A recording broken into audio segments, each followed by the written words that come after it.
What is a boat doing in the middle of a desert? You would expect to find a seagoing vessel closer to shore. This is the question archaeologists had been asking for decades. In 1988, there was a storm near one of the most important archaeological sites in ancient Egypt. A wooden structure emerged from the sand. It was hollowed out by termites. Scientists were determined to solve its mystery. In 2000, they began excavating the site near Abydos, Abydos. An American team of experts soon discovered a boat that was 70 feet long, and it wasn't alone. In total, there were 14 boats neatly resting next to each other. It was impossible to completely dig out the boats because of their poor condition. Luckily, the wood was preserved enough to get a sample. Analyses revealed that the boats were around 5,000 years old, the oldest fleet in human history to this date.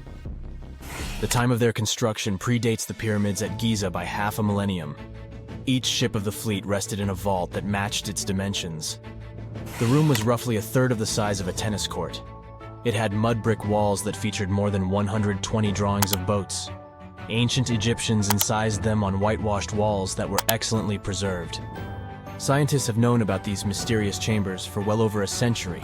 1901, 1902. A British archaeologist, Arthur Weigel, stumbled upon a strange structure west of the River Nile. His team caught a glimpse of the interior walls. Sadly, a section of the roof collapsed, so they had to call off further exploration. Researchers abandoned the site, but its location remained on the maps. The boat's position first led scientists to think that they rested on a bank of the mighty Nile. But there was a problem with this theory. Today, the river flows almost 7 miles west of Abydos. Further studies of the surrounding terrain showed the Nile didn't change its course throughout history. Also, if the boats floated near a dock, they would be in unstable positions. The 14 vessels at Abydos were perfectly parallel to each other. There was only one conclusion possible. Someone had deliberately placed them like that. They must have gone through a lot of effort. Each boat had enough room for up to 30 rowers. These vessels could really float. They weren't models, but scholars still don't know if they actually sailed any body of water in ancient Egypt. This doesn't diminish the importance of the find. Previously, archaeologists found only small-scale models. In King Tut's tomb alone, there were 35 boat models. For a long time, these figurines were the only clues as to how ancient Egyptian vessels looked like. The boat's design confirms that they were the real deal. They are the earliest surviving examples of something called built boats. Ancient people constructed primitive vessels by hollowing out large tree trunks. The alternative was reed that was tied together to form a raft. The boats at Abydos had planks tied together. This was a major breakthrough in shipbuilding. During their lifetime, the boats must have seemed impressive. Timber was a valuable commodity at the time. There was no wood in the desert. Cedar had to be imported from Lebanon. The only person who could afford such luxury was the Pharaoh. Studying the area around the ancient fleet provided more answers. Scientists discovered a mud brick structure where Egyptians worshipped the Pharaoh. Its approximate date of construction matches that of the wooden boats. The same bricks out of which this building was made were used to encase the fleet. At the time of their construction, the rooms they were stored in had a ceiling. That's the section that archaeologists stumbled upon in the early 20th century. Just like mummies and coffins, these marvelous ships rested inside splendid vaults. The exterior of these rooms was also impressive. The outer walls originally had a plaster of white limestone.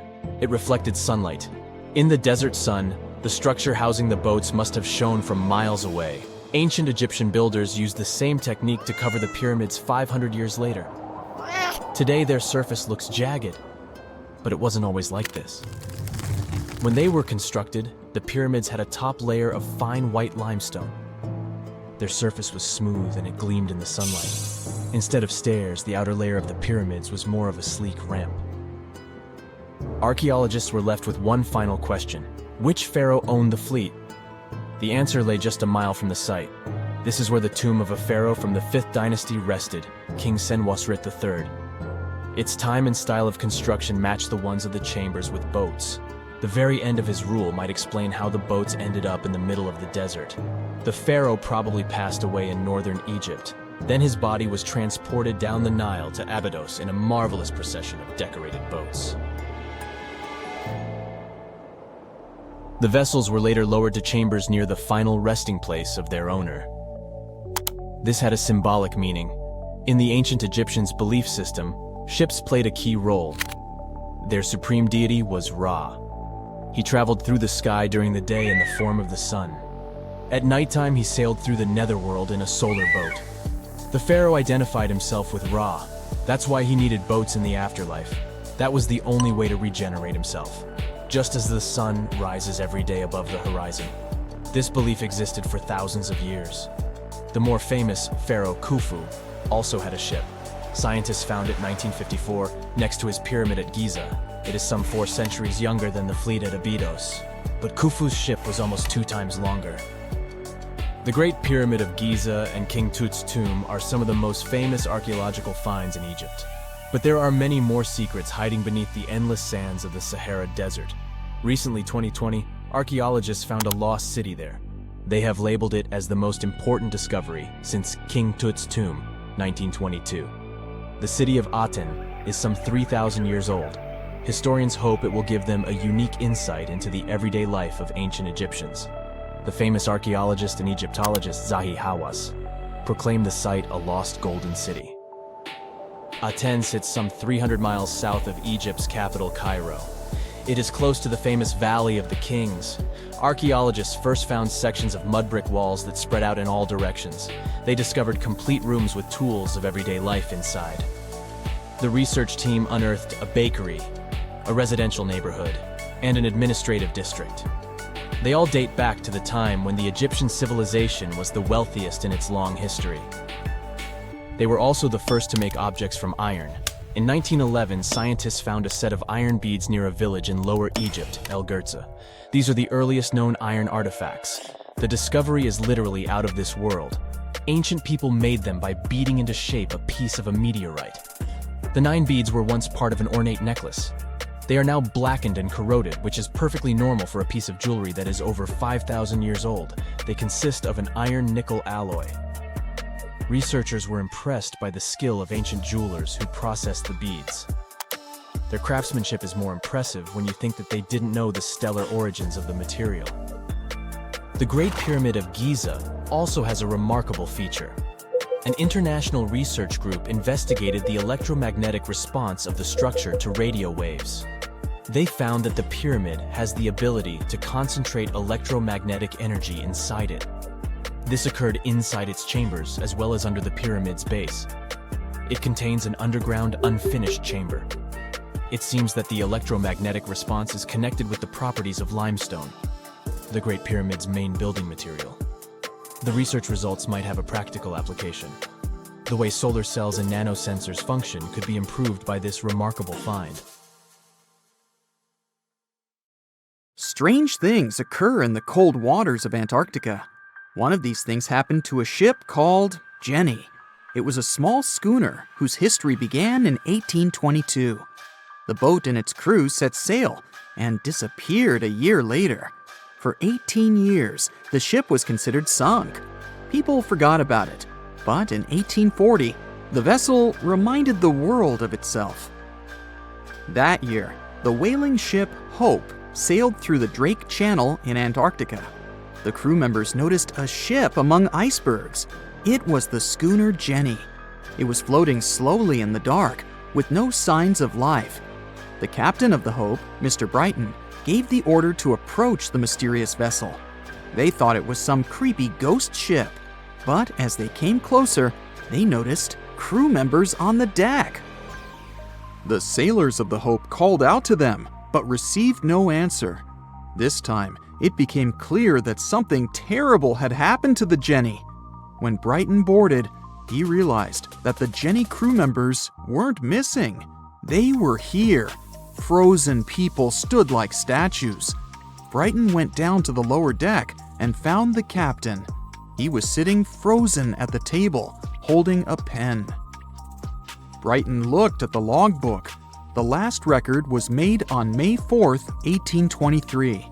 The captain wrote that he was the only living member of the crew.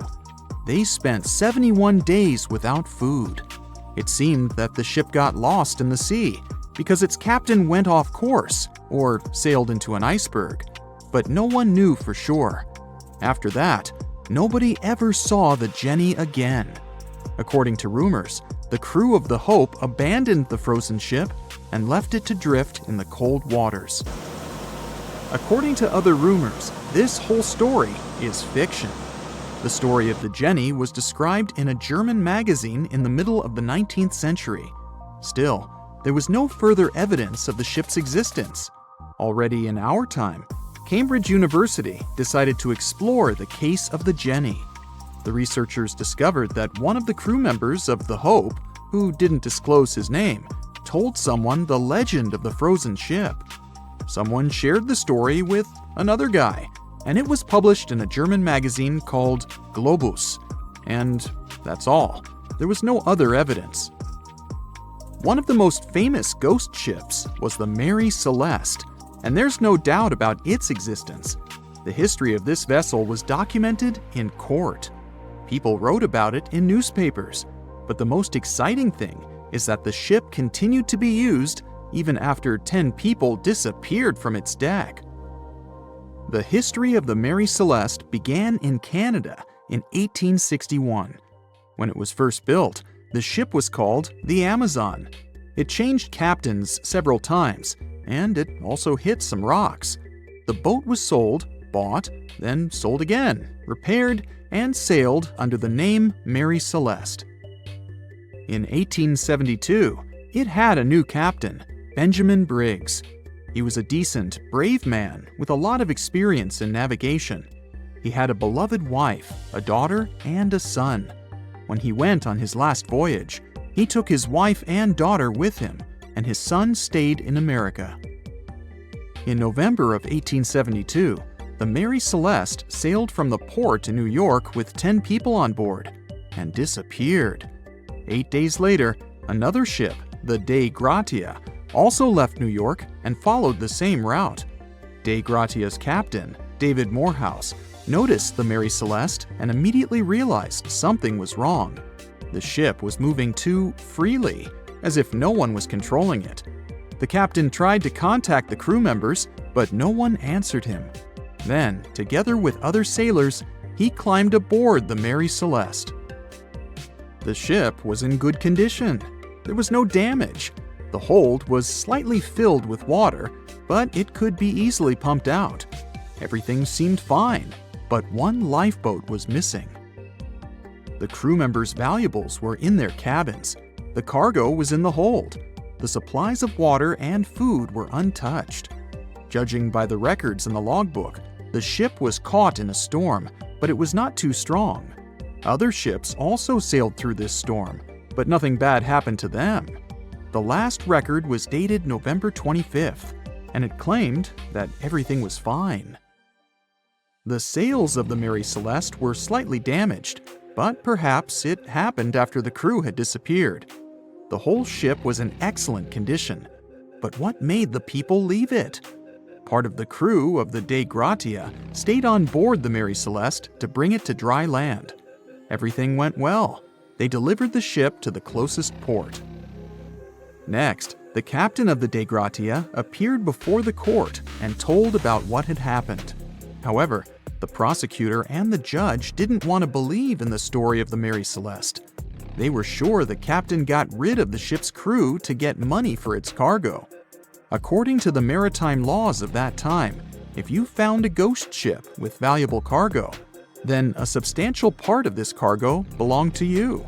So, many people thought that David Morehouse decided to earn some money. This version seemed to be more valid than the one about the mysterious disappearance of 10 people.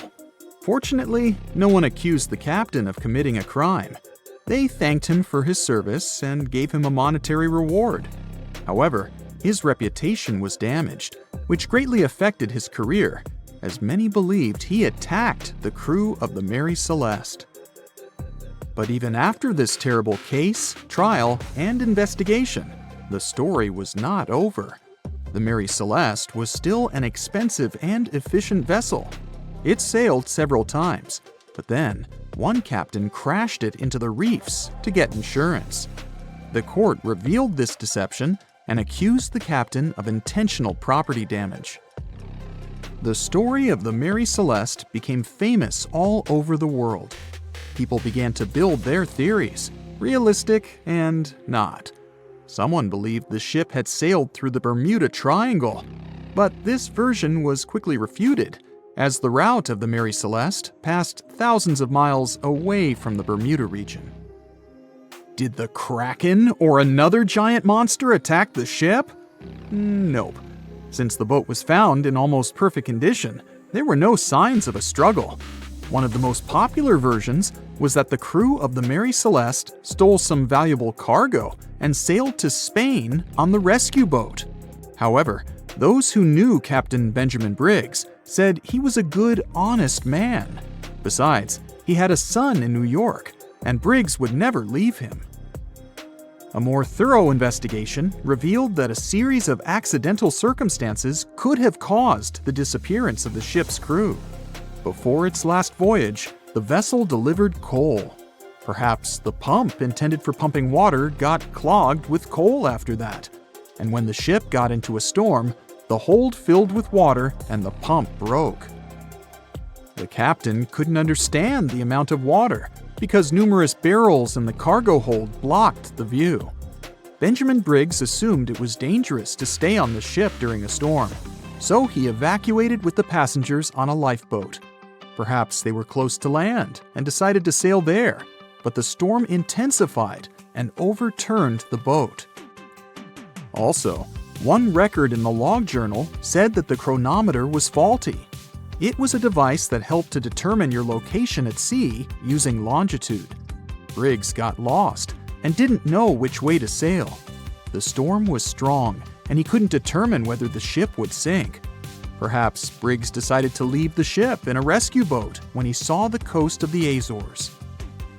The uniqueness of this ghost ship case is that, unlike many others, you can investigate it yourself. There's a lot of information about the Mary Celeste on the internet. There are documentaries and research articles. Perhaps you'll be able to notice something that others haven't seen and solve the mystery of the disappearance of 10 people. There's a stretch of water that even the most experienced explorers fear. No matter what season you choose to cross it in, you risk meeting face to face with waves that can reach as tall as the Hollywood sign. I'm talking about the Drake Passage, the waterway connecting the Pacific Ocean to the Atlantic Ocean, stretching from Cape Horn at South America's southernmost tip to Antarctica's South Shetland Islands. It's about as wide as the distance from London to Berlin and takes up to 48 hours to cross. Some sailors compare getting on the other side to going to the moon. That's how challenging it is. Even the man who discovered it, Sir Francis Drake, never sailed these waters because they seemed too dangerous to him and opted for a calmer, although longer, Strait of Magellan. The passage took the lives of around 20,000 sailors and over 800 ships. Tourists who want to see Antarctica cross the Drake Passage on a regular basis, although it's still often called the world's most terrifying ocean crossing. The Antarctic Peninsula, where travelers go, isn't really part of Antarctica itself. It sticks out and points towards South America like two fingers almost touching it. The water gets squeezed between these two land masses, making strong ocean currents. The passage is part of the Antarctic Circumpolar Current, the largest ocean current on Earth. The water rushes through the passage at a speed between 95 and 150 million cubic meters per second, which makes it rougher. And then there are winds that usually blow from west to east and are very strong between 40 and 60 degrees latitude. That's why those areas are called the Roaring Forties, Furious 50s, and Screaming 60s. Land slows down winds, which is why storms hitting Ireland and the UK get weaker as they move east. But Drake's latitude is the only place where winds can blow all around the Earth without being stopped by land. So they keep getting faster. These strong winds turn into huge waves that can hit ships really hard, normally around 13 to 16 feet tall. They're much higher than waves in the Atlantic. Drake Passage also has underwater mountains that you can't see. The huge current squeezes through this narrow passage and causes waves to crash against these mountains underwater. These internal waves create whirls that bring cold water up from the deep ocean. So it's not just rough on the surface, the water is wild all the way down. The first sailor managed to sail around Cape Horn and through the Drake Passage in 1616. It was a Dutch navigator, Willem Schouten, in 1616. But the most famous attempt to cross it was undertaken by Sir Ernest Henry Shackleton on his ship named Endurance. He and 27 of his men set off from South Georgia, aiming to reach Vassal Bay in Antarctica. But things didn't go as planned. On January 19, 1915, their ship got stuck in the ice. And by October, it began to sink. They camped on floating ice for 2 months before sailing lifeboats to a remote, icy place called Elephant Island. Shackleton and 5 men made a risky journey to South Georgia to get help. It took them 15 days to cross Drake Passage with hurricane winds. Finally, they arrived safely and organized a rescue for the rest of their crew. Scientists found the shipwreck of Endurance only in 2022, 10,000 feet below the water. In December of 2019, 6 fearless athletes decided to cross the Drake Passage by rowing a boat for the first time in history. It took them 12 days of non-stop rowing with a 90-minute rotation of rowers. They managed to do it, and it was probably the hardest possible way to cross the passage. The athletes mentioned it was cold, wet, and dirty, and the waves hit them like walls. The weather in the Drake Passage changes a lot, but ship captains can always see it coming and change their path. They will move the departure time to have a safety margin and not to get stuck in the middle of the passage in the worst possible conditions. Sometimes, the journey will be smooth and calm, and they call it Drake Lake. Other times, people on the ship will feel rough waves, which is called Drake Shake. Some experienced captains who often cross the passage say that the Drake Lake effect happens once in every 10 crossings, and they see the Drake Shake once or twice in every 10 journeys. A schooner or a kayak will probably not survive the journey among giant waves, but modest vessels and cruise ships have sturdy hulls and advanced stabilizing mechanisms. So, the journey isn't that dangerous anymore, but still, it's quite an adventure, especially if you're seasick. If you don't feel like risking it but want to travel from the Pacific Ocean to the Atlantic Ocean by water the fast way, the Panama Canal is waiting for you.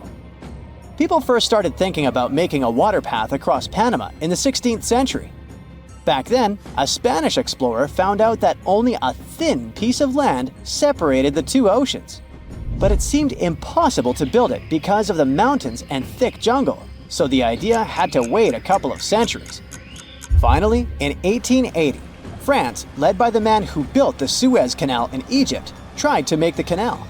But the people who started the construction soon found out it was much harder than it looked on a map. The land in Panama was one of the toughest and most dangerous places to dig a big waterway. Workers had to literally move huge mountains in a jungle full of snakes, where it was really hot and rainy. During the wet season, heavy rain turned rivers into wild rapids and soaked the workers. Sometimes, they didn't see the sun for 2 weeks, and their clothes stayed wet all the time. Big rocks were falling, and tiny mosquitoes that carried malaria made people very sick. And then, an earthquake happened on top of everything. They were losing thousands of people. That's why France decided to abandon the project after 7 years. Then, the United States bought the French assets in the canal zone and finished it by 1914. It cost the US around $375 million. The 50-mile-long passage of water saves ships traveling between New York and San Francisco 7,872 miles. Around 14,000 ships use it every year and pay around $1.8 million in tolls. So it looks like it all paid off.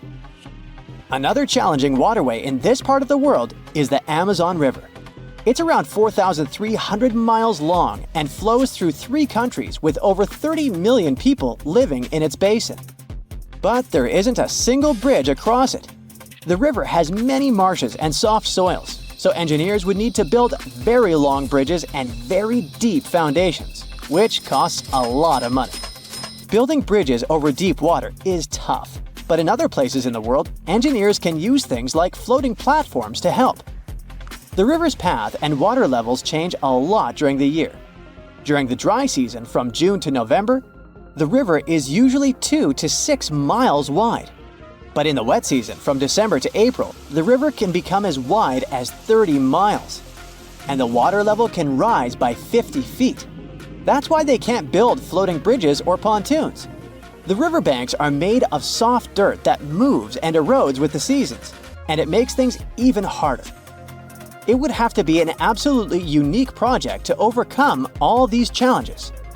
Luckily, there's no pressing need for a bridge across the Amazon right now. The river mostly goes through areas that are sparsely populated, so there aren't so many major roads to be connected by bridges. It's 2018. You get up early in the morning to go ashore and catch some fish. You come to the spot you were yesterday, throw the hook into the sea, and wait. The float is twitching. You've caught some fish, but hey, hello? Why aren't you doing anything? Right now, you don't care about the fish. You're looking at something in the distance. You open your mouth in surprise since you see a huge ship stuck on a shoal. It wasn't here yesterday, so it got here at night. Okay, it'll probably sail away sooner or later. You fish for a few more hours. During this time, you observe the ship and notice no movement there. Is it empty? Boats and the Coastal Service are sailing from the shore to the vessel. You decide to check it out too.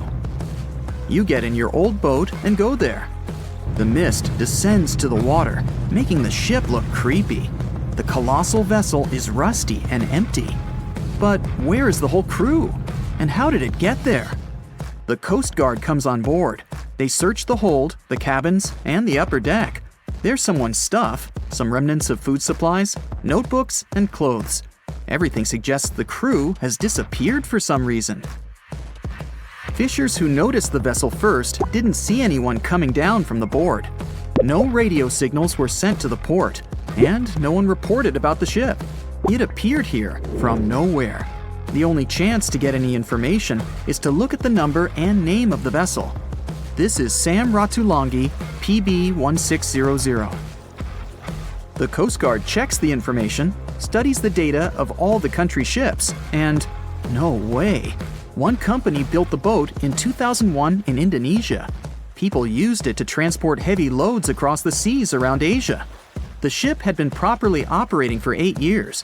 People were delivering industrial goods to different points in the region, but something went wrong. In 2009, Sam Ratulangi was sailing near the coast of Taiwan, and that's it. There were no further records about it. There were no reports in any port. Everyone thought it must have drowned, so no one had been looking for it for years.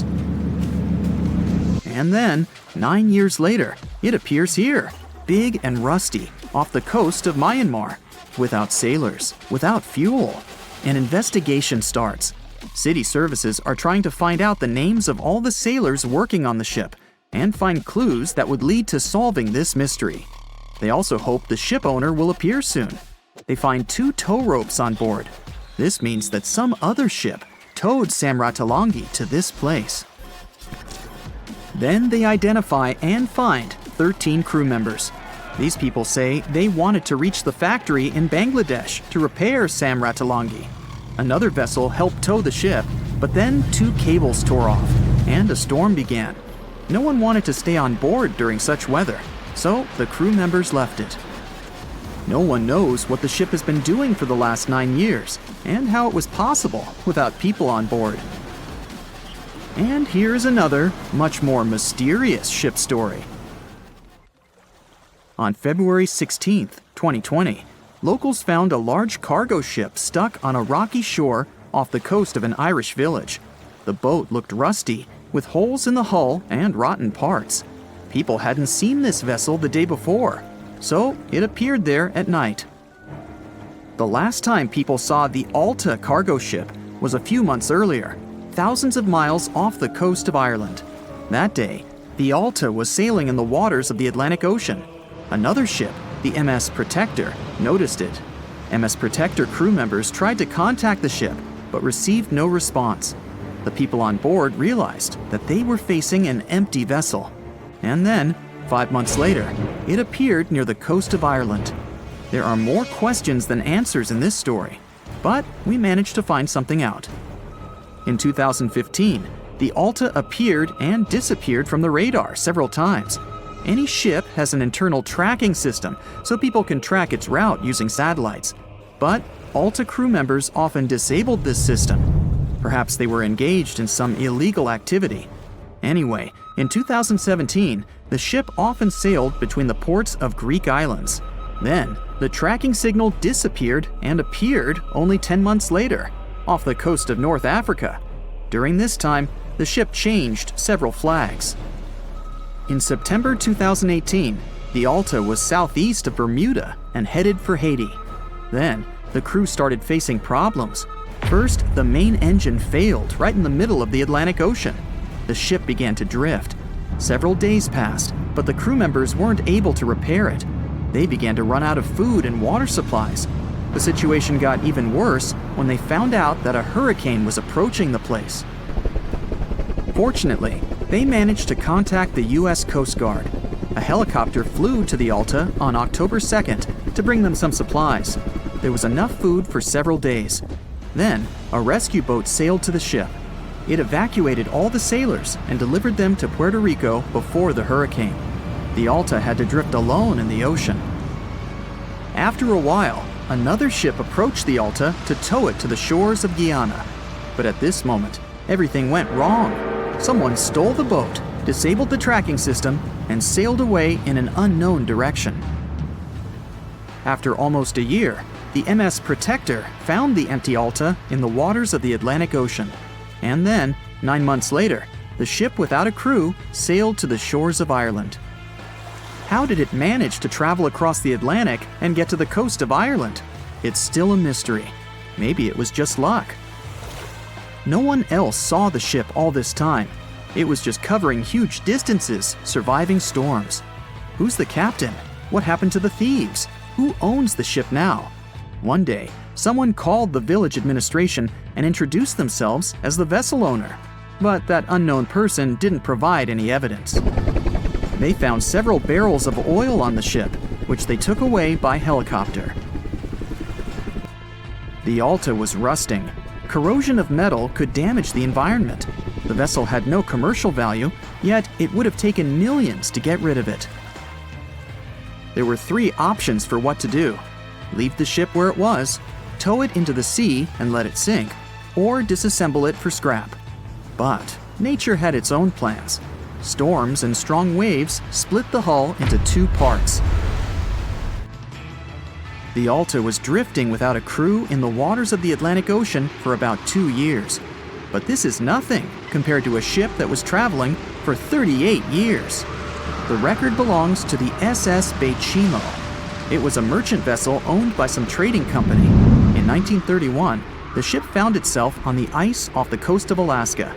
Its movement slowed down. A thick layer of ice blocked the ship, and a strong storm only made the situation worse. The blizzard was so intense that the crew members couldn't see anything but a white veil in front of their eyes. Sailing any further was impossible. The team had to wait for the storm to end. They waited for a day, 2, 3 days. A week had passed, but the snowstorm was only getting stronger. Then, one day, it grew weaker. The crew members split into 2 teams. The first team went to the nearest city. The second group, along with the captain, stayed on board. They set up camp next to the ship and waited for the blizzard, which had started again, to end. There was 0 visibility. And finally, one day, the storm was over. Great! And now, wait a minute. But where is the ship? The SS Baychimo just disappeared during the blizzard. The captain was sure that the ship had sunk, so he left along with the crew. Then, a week later, they saw the vessel drifting near the area where they had lost it. The hull was damaged so severely that it was unsafe to sail on it. Repairing the ship would be pointless and expensive, so the captain decided to abandon it. He was sure that it would go underwater sooner or later. But it stayed afloat for the next few days, the next few months, and a few years. People had reported seeing it at various points along the coast of Alaska for 38 years. The last record of the SS Baychimo is dated 1969. Those who saw it claimed the ship was completely frozen, almost merged with the ice. Some people planned to start an expedition to find the ship, but all attempts were unsuccessful. The vessel is probably lying somewhere on the deep sea floor.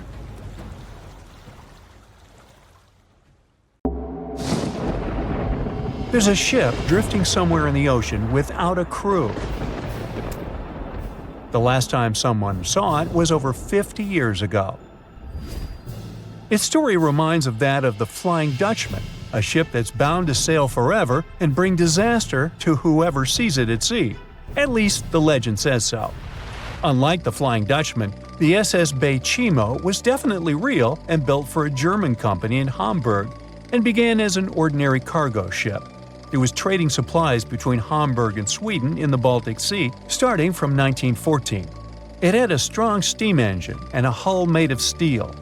A few years later, it became British property. Then, in the 1920s, a Canadian company purchased it for around $18,000, a huge amount of money back then. The new owner, the Hudson's Bay Company, was actively using the ship for several years. They would often send it on voyages from its home port in Scotland to Siberia, Alaska, the Yukon, and the Northwest Territories. It also passed through the Panama Canal and even the Suez Canal, with fur pelts for sale on board. Sometimes it would also transport passengers. It had completed 9 successful voyages before this strip of good luck came to an end. Starting from the 1930s, SS Baychimo would have trouble with ice and storms. When it first got trapped in ice in October of 1931, some of the crew managed to escape to Alaska. 15 of 22 sailors decided to stay with their vessel and try to save it. They had furs and other valuable cargo worth around $58,000 aboard. The company sent them supplies to survive the winter. They set camp near the ship out of the hatches, tarpaulins, and other materials, and offloaded the cargo. At the end of November, a blizzard rushed through the area, and it seemed like it had taken the ship with it. The ice platform had survived, but the ship broke free. Some of the crew members were sure it had sunk. But soon after, they heard from one of the locals who had spotted their ship around 45 miles away from their camp. The crew moved on with their lives, and the ship started its journey as a runaway vessel. People would spot SS Baychimo once a year or so, all the way until 1965. It was mostly spotted off the coast of Alaska.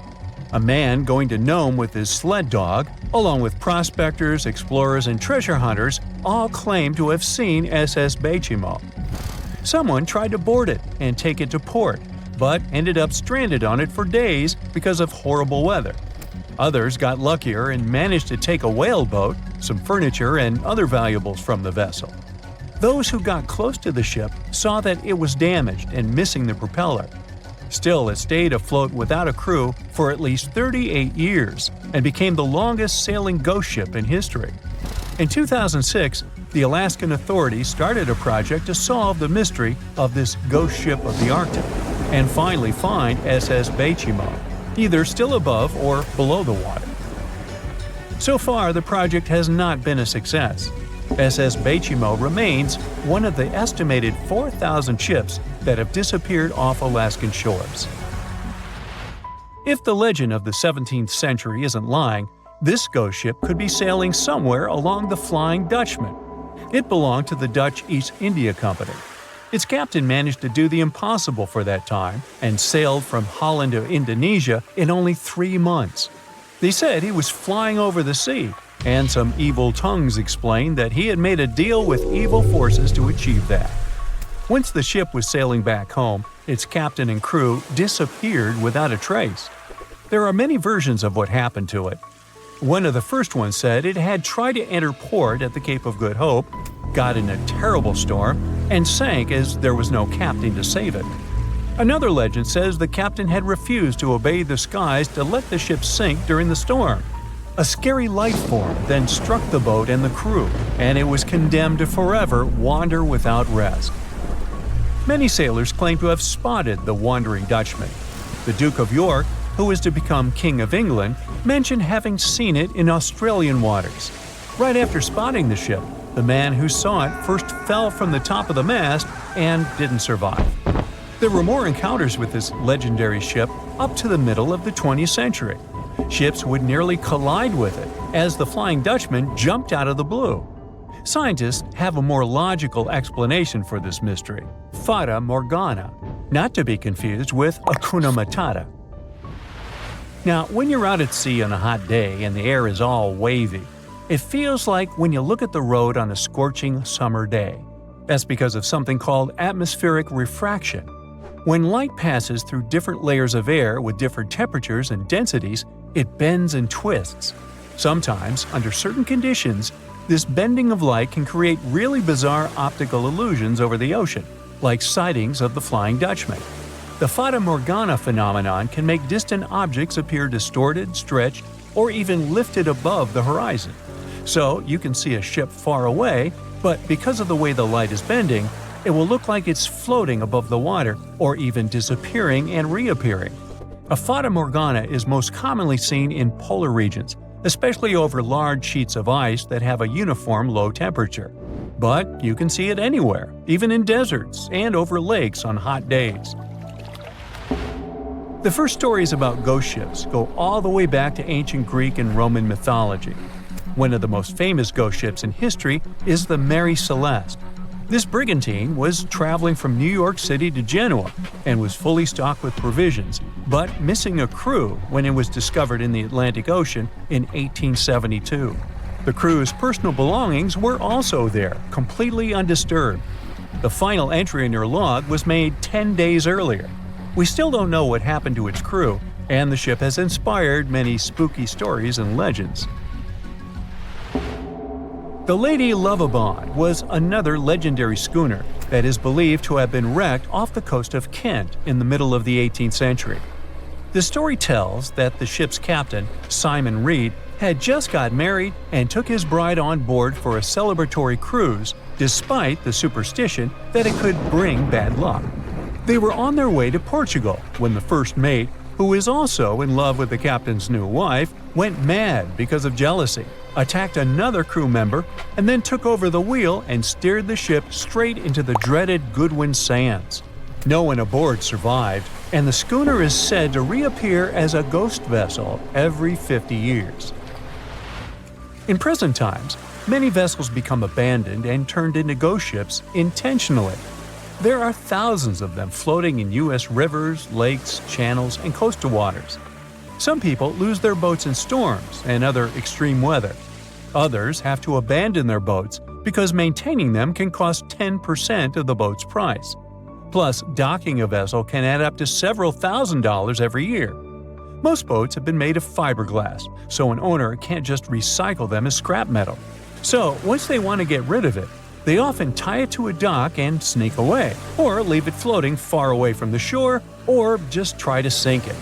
When ghost ships sink in shallow waters, they can cause damage to coral reefs, mangroves, marshlands, oyster habitats, and wetlands. Plus, they can collide with unsuspecting regular ships and cause real trouble. So, don't do that. Enough said. Thick fog is rising over the ocean as the sun is slowly sinking towards the horizon. It's hard to see further away than a few dozen feet, but that's enough to notice a hulking, skeletal shape in the distance. As your ship approaches the figure, your heart beats faster, and then you make out the details of another vessel, abandoned by the looks of it. Ghost ships do exist, and their mysteries aren't always solved. Take MV Joyita, for example. It was a wooden vessel built in 1931 as a luxury yacht.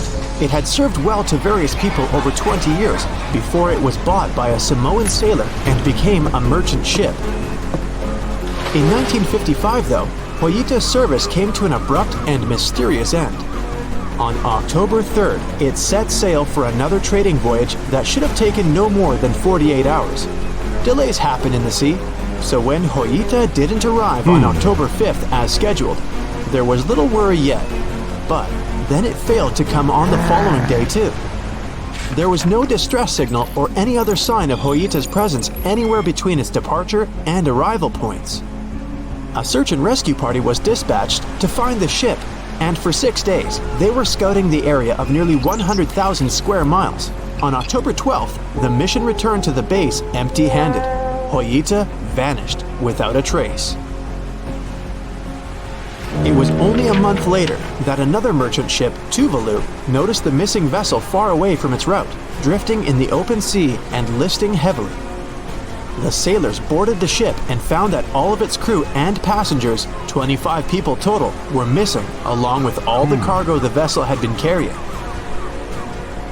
The radio was tuned to the International Distress Channel, meaning that the crew had been trying to ask for help, but they couldn't reach anyone because the radio cable had been damaged, limiting the range to 2 miles. The lifeboats were missing as well, indicating that people on board must have left the ship. Unfortunately, they seem to have taken the logbook with them, leaving the rescue team clueless as to what had happened. Even today, the mystery of MV Joyita hasn't been solved yet. No one knows where the crew and passengers had gone and what had caused them to leave. SV Carroll A Deering wasn't a ghost ship in the usual sense of the word. There were no sightings of it in the open sea. Instead, it was found on the shore, but the circumstances of it running aground are a puzzle shrouded in mystery. Carroll A Deering was built in 1919 in Maine, and it was a large vessel made for commercial voyages. Unfortunately, despite its large cost of construction, it had only served for a year before its last trip. July 19, 1920. The ship was traveling from Puerto Rico to Rio de Janeiro via Newport News to deliver a cargo of coal. It was almost halfway to the final destination when the captain fell seriously ill, and the crew turned back to drop him and his son off and replace the captain.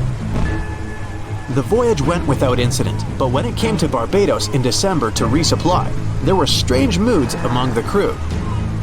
The first mate didn't seem to be happy with the new captain. No one paid much attention to it back then, when they probably should have. The last sighting of Carroll A. Deering at sea was on January 28, 1921, when a lightship noticed it off the coast of North Carolina. There was some commotion on the quarterdeck of the ship, where the crew were normally not allowed. Then, another vessel sighted it, but there was already no one on the decks. On January 31st, the merchant ship was found hard aground in the Diamond Shoals, a site notorious for numerous shipwrecks that had been occupying there for centuries. When the search and rescue party boarded the ship, they found it abandoned, the log and personal belongings of the crew gone, along with the 2 lifeboats. There is still no answer to what happened on board of Carroll A. Deering that January, although the most popular version was mutiny. Maybe we'll never find out the truth though. SS Baychimo is perhaps one of the most notable ghost ships in history. This large cargo steamer was built in 1914 in Sweden and plodded its way dutifully over 16 years, trading provisions for pelts with native tribes of Alaska and Canada. But then, on October 1st, 1931, Baychimo got caught in pack ice. At first, it seemed the crew would be able to wait it out and continue on their route because the ship broke free in a couple of days. But in less than a week, it became caught again, this time for good. In another week, a rescue party was sent to fetch 22 of the Baychimo's crew, while another 15 remained behind to wait through the winter if necessary and get the ship back. But a month later, after a powerful blizzard struck their camp, the sailors went out of their shelters only to find the ship gone. Luckily, a few days later, a native hunter told them Baychimo hadn't been lost yet. He'd seen it about 45 miles from where they had been stationed. They managed to track it down, but decided the ship wouldn't survive the winter, so they took the most valuable cargo from its hold and abandoned it. They were wrong though. SS Baychimo did survive that winter, and many more that followed. When the ice broke, it sailed away on its own, drifting listlessly along the shores of Canada and Alaska. There were numerous sightings of the ghost ship, sometimes adrift in the open sea, and at other times stuck in the pack ice again. People attempted to board and salvage it, but weather conditions or lack of equipment always prevented them. SS Baychimo was last sighted by native Alaskans in 1969, 38 years after its abandonment. What became of it later remains unknown. The story of SS Ourang Medan is one of the most puzzling and harrowing ghost ship stories of the 20th century. No one even knows for sure if the ship even existed in the first place. It wasn't recorded in Lloyd's Shipping, the International Register of Ships, which makes it either a tall tale or a vessel that avoided being officially recognized for some shady reasons. In any case, the accounts as to what happened to the Medan vary. According to most reports, it was carrying some unknown cargo in the Indonesian waters when a distress call was received by another ship in the vicinity. The officer on duty heard an SOS message, but its contents are different depending on the accounts. The message did not repeat, and the crew of Medan didn't answer to any attempts to contact it back. The ship that received the distress call hurried to the rescue, but they only reached the vessel the following day, when it was already drifting and slightly listing. When the rescuers boarded the ship, they found that none of the crew had survived. However, one lifeboat was missing, which implied that there was at least one crew member who managed to escape. What happened to the rest of the people on board remains a mystery to this day. Still, there are no hard facts about this story, so we might never find out whether SS Ourang Medan was actually a ship and not a thing of fiction. MV Zebrina was a 3-mast sailing barge built in 1873 for river trade ships in South America. She served for well over 4 decades, proving to be a sturdy and reliable ship. It was later transferred to Europe, where it continued serving its purpose well. But then, in October 1917, Zebrina set sail on a regular voyage only to be found ashore several days later. Mysteriously, although the ship was perfectly intact, the entire crew of 5 and the captain were gone. There is no direct evidence or hard facts as to what really happened that day. The most convincing theory is that the crew were washed away from the deck because of an underwater explosion. And then the ship sailed ahead without them, but the truth, as always, remains unknown. No matter what happens, don't stop! We almost got it! 2 treasure seekers are digging frozen ground in a cornfield at night. It's raining hard, lightning is flashing, but these 2 guys keep working. And now the shovel hits something solid. No way! A treasure chest! They start digging faster and find a piece of a ship's engine. What the? Far from the seas and lakes, somewhere under the fields of Kansas City, they found a giant sunken ship. How is this possible? Now you'll see. Some people spend their lives searching for shipwrecks with treasures underground. One of them is explorer David Hawley.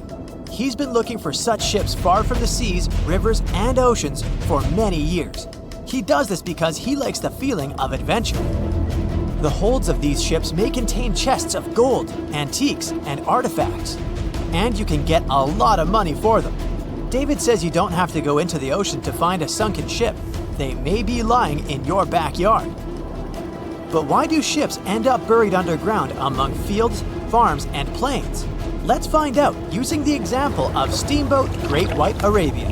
According to old records, the newspaper clippings, this ship had been carrying about 200 tons of treasure before it sank in 1856. Many rumors and local legends said the ship was lying underground a few miles northeast of Kansas City. It was there because people deliberately altered the riverbed and channels of the Missouri River in the second half of the 19th century. They artificially brought the shores closer to each other. They narrowed the river to increase the flow's speed, so boats could sail much faster. In the 19th century, steamboats were the most popular means of transporting passengers and goods. Before railroads, they extended the western border across the Mississippi and Missouri rivers and brought supplies to people. That's why it was so important to increase the speed of their movement. So, on September 5, 1856, Arabia was sailing along such an estuary. It came across a snag sticking out of the water. A piece of log quickly flooded the ship. Fortunately, all passengers were evacuated. But the steamer and its precious cargo reached the silt bottom of the Missouri River in a few minutes. Several years had passed. Everyone forgot about the vessel. During this time, the course of the Missouri River had changed. But Arabia remained under the wet, muddy bottom. The soil level above it was getting higher, and the ground was losing moisture. Eventually, many decades later, a cornfield formed above the sunken ship. In the 1980s, one farmer owned this area, and he had no idea what was hidden in his territory. David Hawley carefully studied the history of the sunken ships of the USA. He knew that hundreds of steamers had gone underwater all over Missouri, but most of all, he was interested in Arabia, as there were rumors that it was filled with gold and other valuable things. The territory of cornfields in Kansas was vast, but David Hawley knew how to search properly. In 1987, he started working, first together with his brother and father. They collected all the clippings from old newspapers they could find. They were looking not only for information about the steamer, but also for maps of the Missouri River. They tracked its historical changes, checked the dates, and identified a large area where the steamer sank. Next, they used electromagnetic testing and other geological stuff to study the soil and find the right place. They searched for differences in ground moisture and density. Then, they went through the territory with powerful metal detectors. And so, by the fall of 1988, they had determined the location of the steamer. Arabia was the size of a football field. This gigantic vessel lay 45 feet underground, 4 stories down. But before they started excavating, they had to ask the owner of the cornfield for permission. For the farmer, this news was a big surprise. He agreed, on the condition that the excavations would be completed by spring so that he could sow a new crop. Digging a giant ship in winter is much more difficult and expensive than at other times. It includes additional equipment, electricity, and heating costs. The team worked day and night. They financed the excavations out of their own pocket. Each invested more than $10,000 and took out a bank loan. Finally, they noticed the first details of the ship. The shovels hit the huge engine boilers and the deck. The goal had been achieved. Most of the cargo lying inside the sunken ships is covered with rust, shells, mud, and is badly damaged. The contents of Arabia were in excellent condition, considering that the ship had sunk 130 years prior. Unfortunately, they didn't find the chests of gold. Still, they got several tons of other valuable cargo, household items of people who lived in the middle of the 19th century. It was a time capsule. The ship was carrying supplies for hundreds and thousands of people, and all these things were perfectly preserved. For example, they could clearly see the brand stamp Goodyear Rubber Company on one rubber shoe. The longer the excavations continued, the more things David and his team found. In the barrels, they found plates from the 19th century. They were intact and usable. Also, there were clean clothes, thousands of pairs of shoes, harpoons, frying pans, and umbrellas. The ship was carrying cargo to supply about 16 small towns. Yes, it's not gold, but such artifacts are also precious. The contents of the ship could be worth millions. However, the crew wasn't going to sell these things. They made a museum on the site of a former fruit market in Kansas City. If you go there, you will immediately feel like you're in a department store of the 19th century. There are thousands of items in good condition. Even the matches here are dry enough to light up. It took David many years to present the entire collection from the steamship. He values each of the items and doesn't want to sell them. Anyone can come here, pay for a ticket, and find themselves in the past. Who knows, maybe there's an old ship hidden in your backyard too. Geologists found an older vessel in the hot desert of Namibia in 2008. This ship sailed back in the days when pirates scared sailors on the seas, and now it's inside a dried-up lagoon. The ship sailed from Lisbon in 1533 and disappeared with the crew near a small diamond mining town. After almost 500 years, the hull had been badly damaged. Only the carcass of the ship remained, but the treasure hidden inside the vessel stayed intact. They carefully studied the boat for a long time, trying not to ruin anything. And then, 5 days later, they found a big old chest in the hold. Carefully opening it, they found gold coins there. Thus, the cost of the ship was estimated at about $10 million. The exact cause of the shipwreck is unknown, but experts believe the ship was destroyed by heavy cargo and bad weather. It went to the bottom of a lagoon that later became a desert. Some find an airplane in their backyard, others discover a ship, and one man found a passage to an ancient secret city in his house. This happened in Turkey in 1963. The owners of the building decided to make repairs. He went to his basement and knocked down the wall to turn this place into a living room. And so, behind one wall, he found a tunnel leading underground. The man thought it was some kind of a secret chamber. He went down there and realized it was something much more than that. It was an ancient city 18 floors deep. People built it in the years 780 to 1180 as a refuge from weather disasters and the invasion of enemies. This place also includes many underground tunnels that stretch for several miles in different directions. People could get to the town from different points using secret passages leading to these roads. The city can accommodate about 20,000 residents, livestock, and tons of food supplies. Archaeologists have also found a chapel, schools, stables, and public kitchens there. Have you ever wondered how containers on a cargo ship remain intact throughout the whole journey? Let me answer this question and tell you about other cool ship facts. Meet Unsinkable Sam. Sam's goal was to prove the saying, "Cats have 9 lives." This animal survived 3 ships sinking. He was originally named Oscar, but got nicknamed Unsinkable Sam. You probably get why. The first time the ship he was traveling on sank, Oscar was found by the crew of another ship when he was floating on board. He remained on that ship for a couple of months, but then the vessel also sank in 1941. The cat was then saved by another ship. The crew there had heard the story of the animal and called him Unsinkable Sam. His marine journey ended when the crew sent him back to the UK. The story checks out, but some people question whether it's true. Sailors had to spend months on their ships, so it was natural that they told strange stories or believed in superstitions. One thing is clear though, sailors loved cats and welcomed them on their ships. Besides being cute floofs, cats were very effective in terms of hunting rodents. You can take it as you wish, a hoax or a true story. I'm leaving Sam in the 40s and returning to the present day. How come ships have internet in the middle of nowhere? Since there are no towers or cables around, satellite connection steps in. Satellite services provide direct internet connection via hardware installed on the ship. This hardware is a must. It's not as cheap as our home Wi-Fi. The installation charges for the entire ship's internet are around $600. And the price of the hardware depends on such things as the size of the ship and how much internet it's going to use. This is not the only option. Wireless devices are also popular, yet they can access the internet only when they're close to ports or other places where networks are available.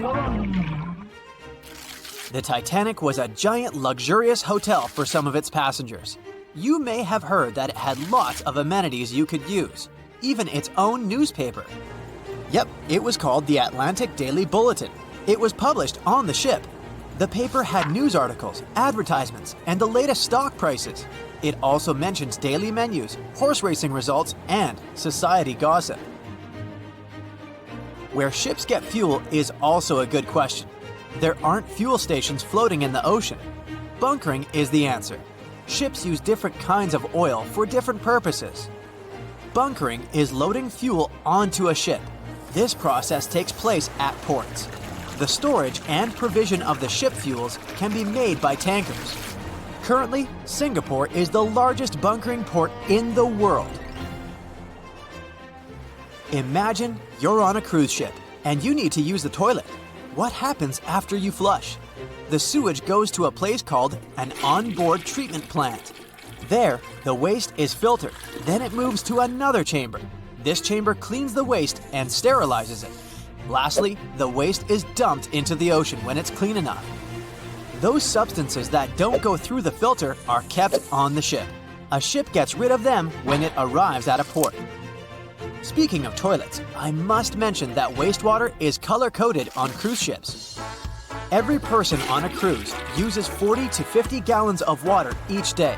That's why there might be too much wastewater. So, over the years, some solutions have been found to reduce this amount. Water is coded as black and gray. Black water goes from toilets, and gray water comes from the laundry, showers, kitchens, etc. Basically, it's thought that gray water waste is cleaner than black water. Why are ships so slow? It's related to power. Water has a drag force, and it affects ships. Imagine yourself swimming in the ocean. It takes effort to swim forward because of the water resistance. A smaller ship wouldn't need that much power to push itself forward, but huge cruise ships need a lot of power because they're heavier. If you, let's say, put a 7,000-ton ship in the water, it will displace 7,000 tons of water. When such a ship goes forward, it pushes some of the displaced water ahead of itself. This results in a bow wave, which carries some kinetic energy away. We talked about cruise ships and cargo ships mainly. What about solo travelers? Laura Decker became the youngest person to circumnavigate the world on her own. She set out in 2012, and 518 days later, she completed her voyage. She had a 40-foot-long ketch named Guppy. She was 14 when she started the journey. You can think of loading containers on a cargo ship as playing Tetris, but you can't start over when the game is over. That would cost you thousands of dollars. Anyway, the logic is the same.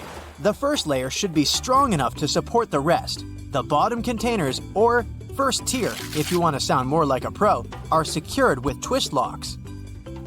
This is an automatic locking mechanism to keep the upper level containers locked. These locks are attached when a unit is being lifted from the pier onto a cargo ship. They're similar to Lego pins. All containers have these lock systems, and you basically mount them on top of each other.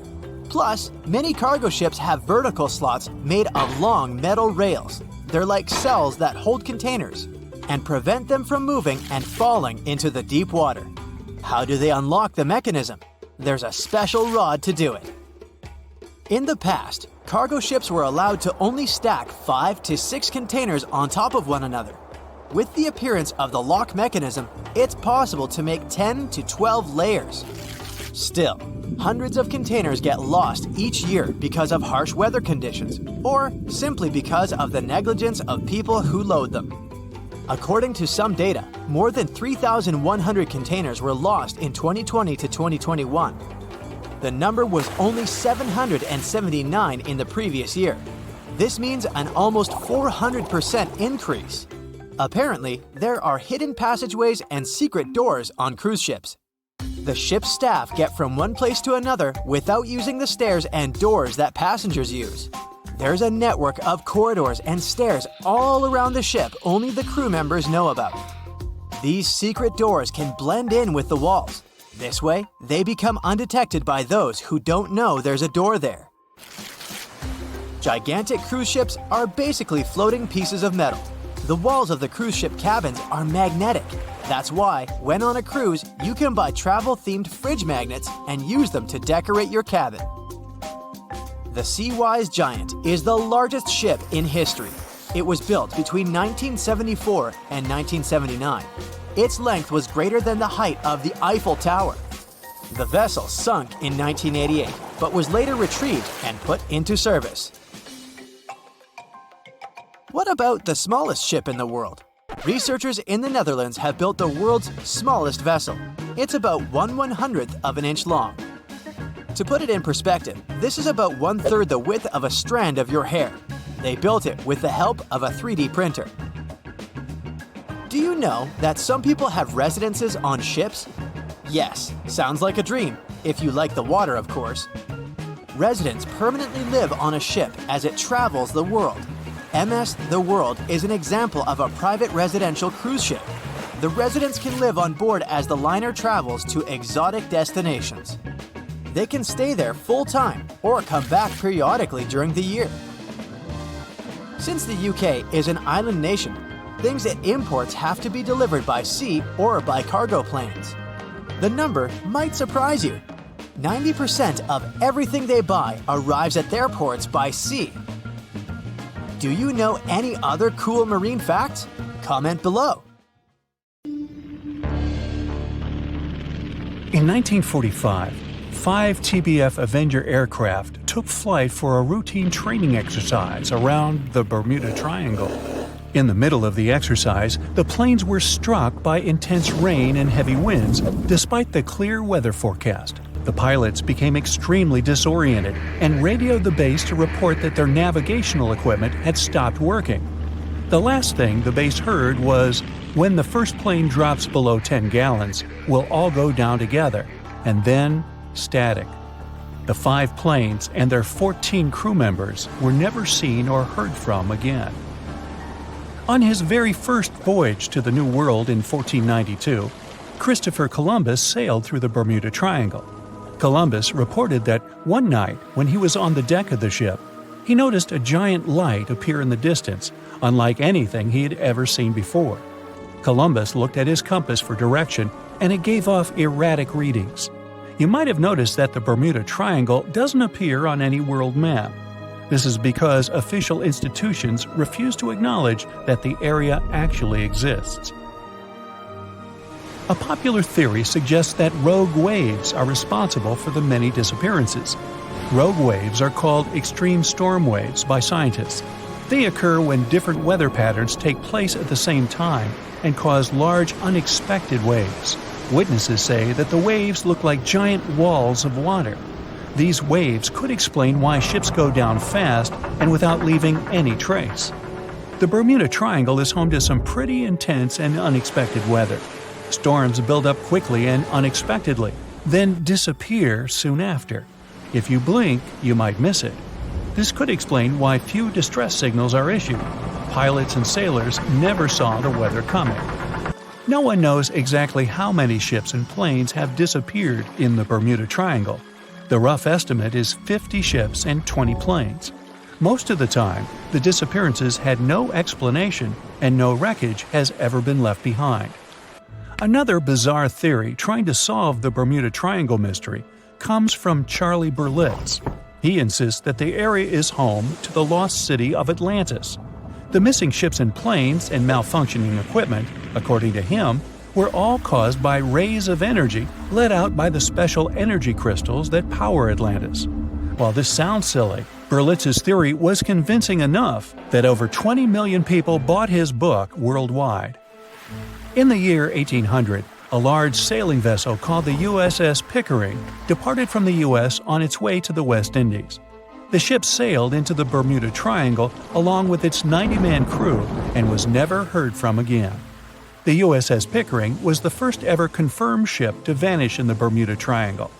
It's believed that the ship was taken out by a storm, but because no wreckage was ever found, we'll never know for sure. When the TBF Avenger planes went missing, a massive search operation was conducted. Boats and planes searched the Bermuda Triangle for any signs of the aircraft. One of the boats searching was a PBM-5 Mariner airboat. The airboat took flight at 7:27 p.m. and called in a routine radio message 3 minutes later. Then, it was never heard from again.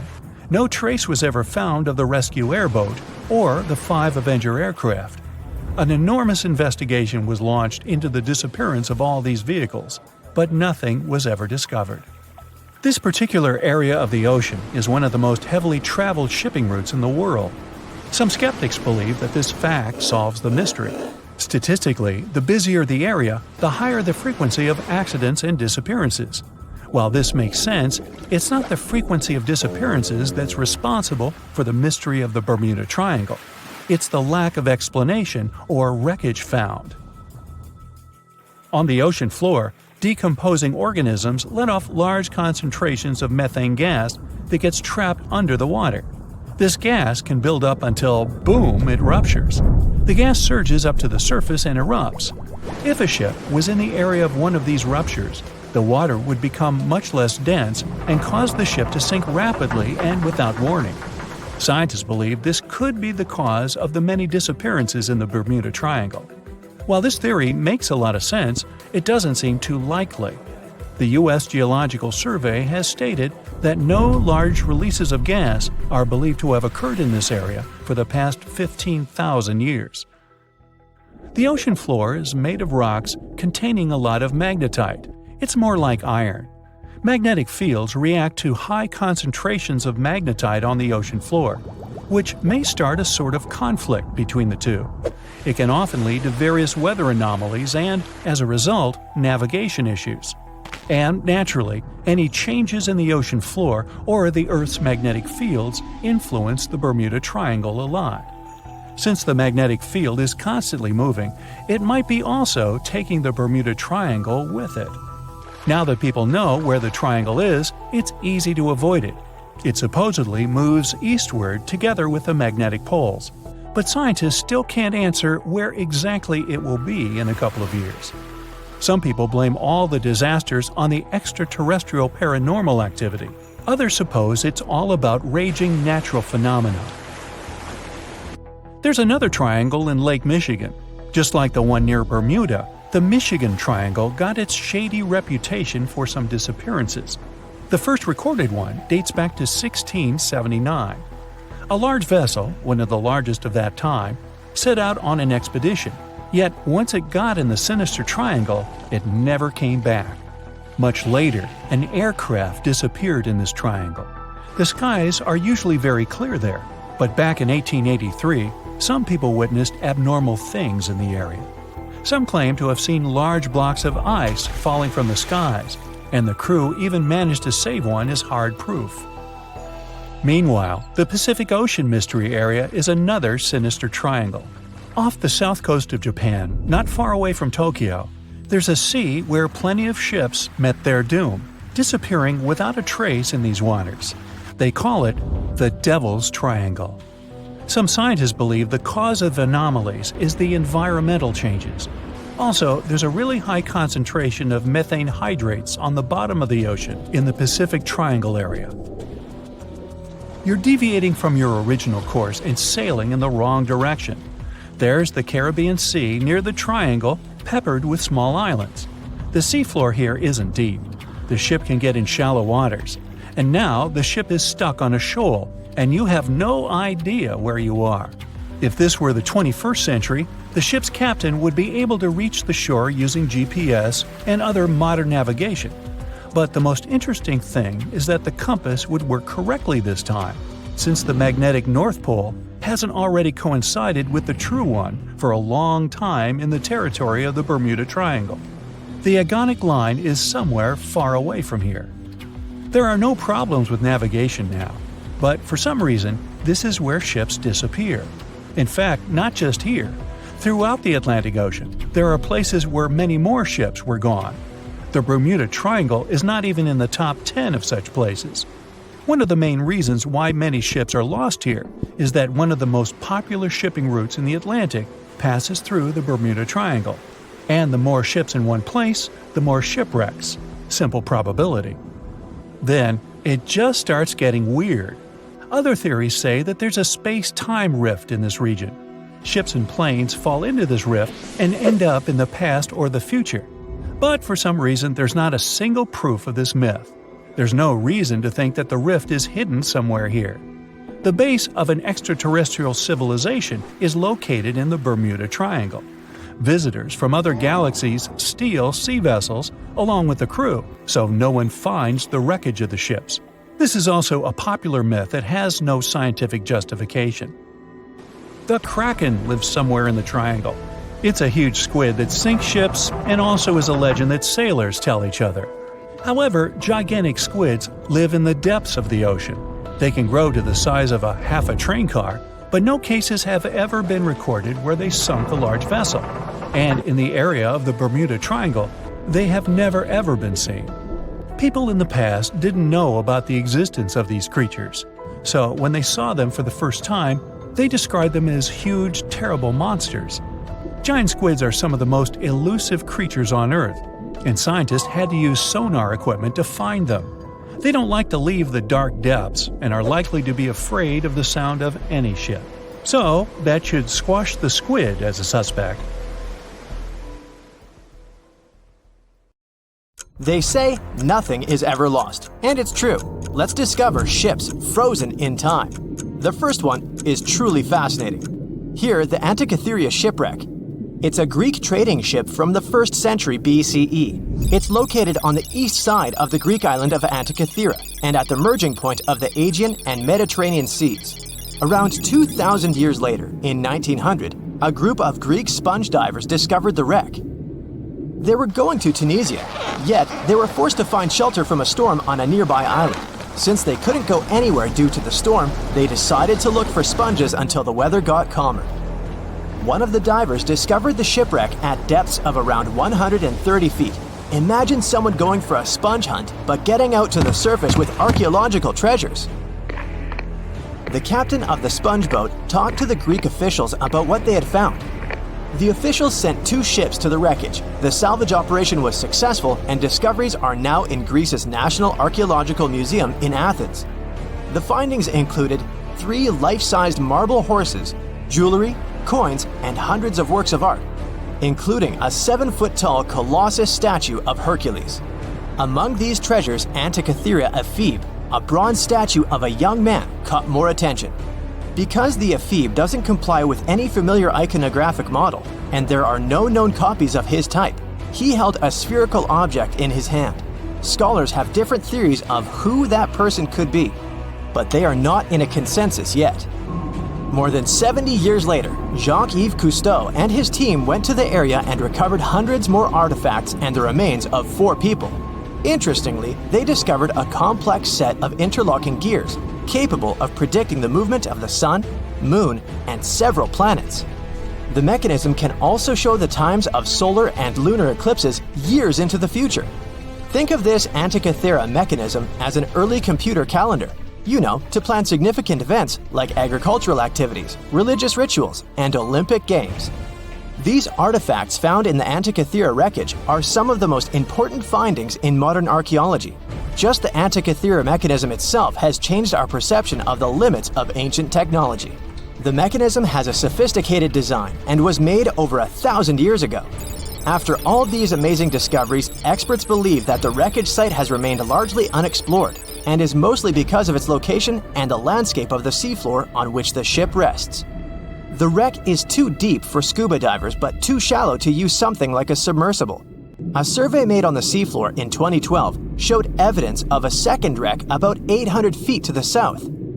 It's clear that this area has a lot to offer humanity. What would happen if those sponge hunters didn't go to the area? Scientists found a shipwreck in Antarctica at the bottom of the Weddell Sea 107 years after it sank. The name of the ship was Endurance, and it was the lost vessel of Antarctic explorer Sir Ernest Shackleton. Scientists who laid eyes on it decades later say it is among the greatest undiscovered shipwrecks ever. That is why they filmed the whole discovery. The video shows the remains of the Endurance and proves it is still in remarkable condition. It has been sitting in 10,000 feet of water for over a century, yet it looks like it sank very recently. So the story goes like this.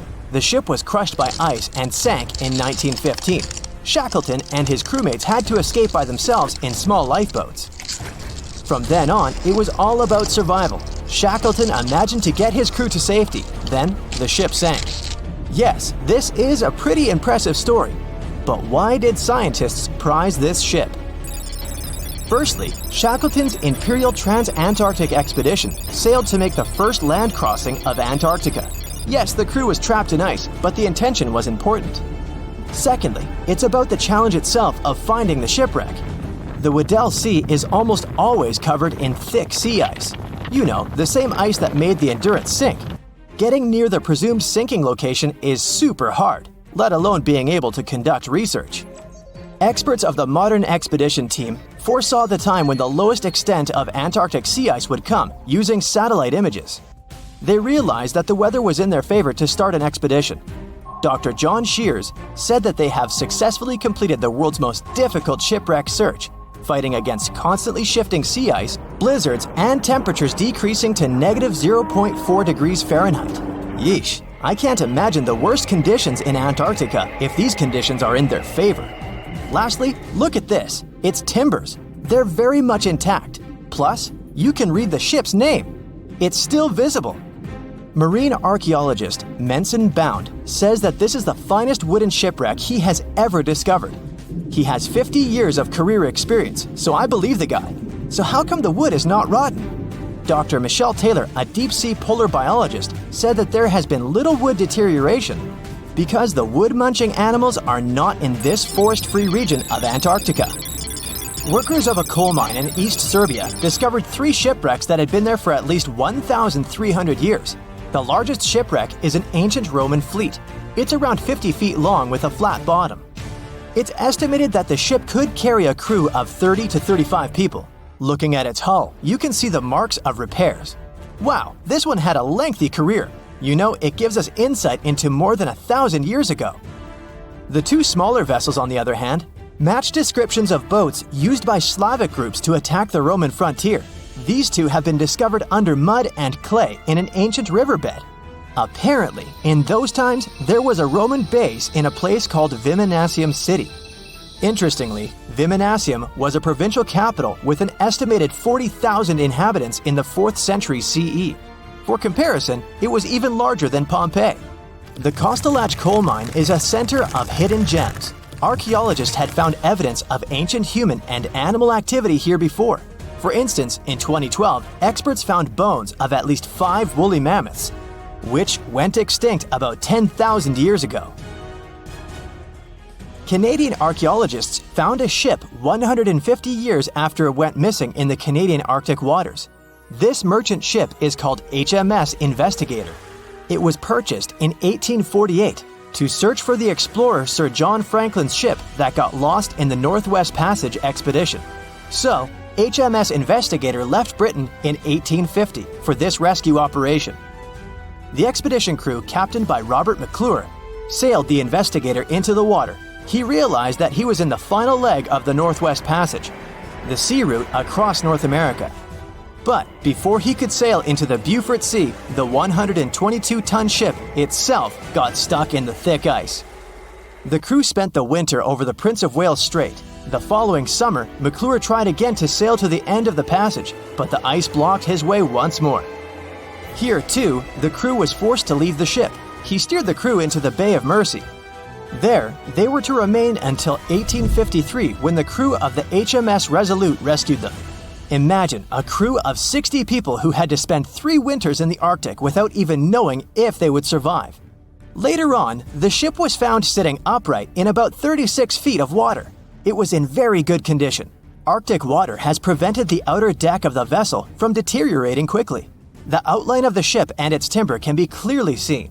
Plus, archaeologists have uncovered artifacts on land left by the sailors. They had unloaded everything before abandoning the Investigator. 3 sailor graves and 1 British naval shipwreck had also been discovered in the area. I wonder what else they could find there.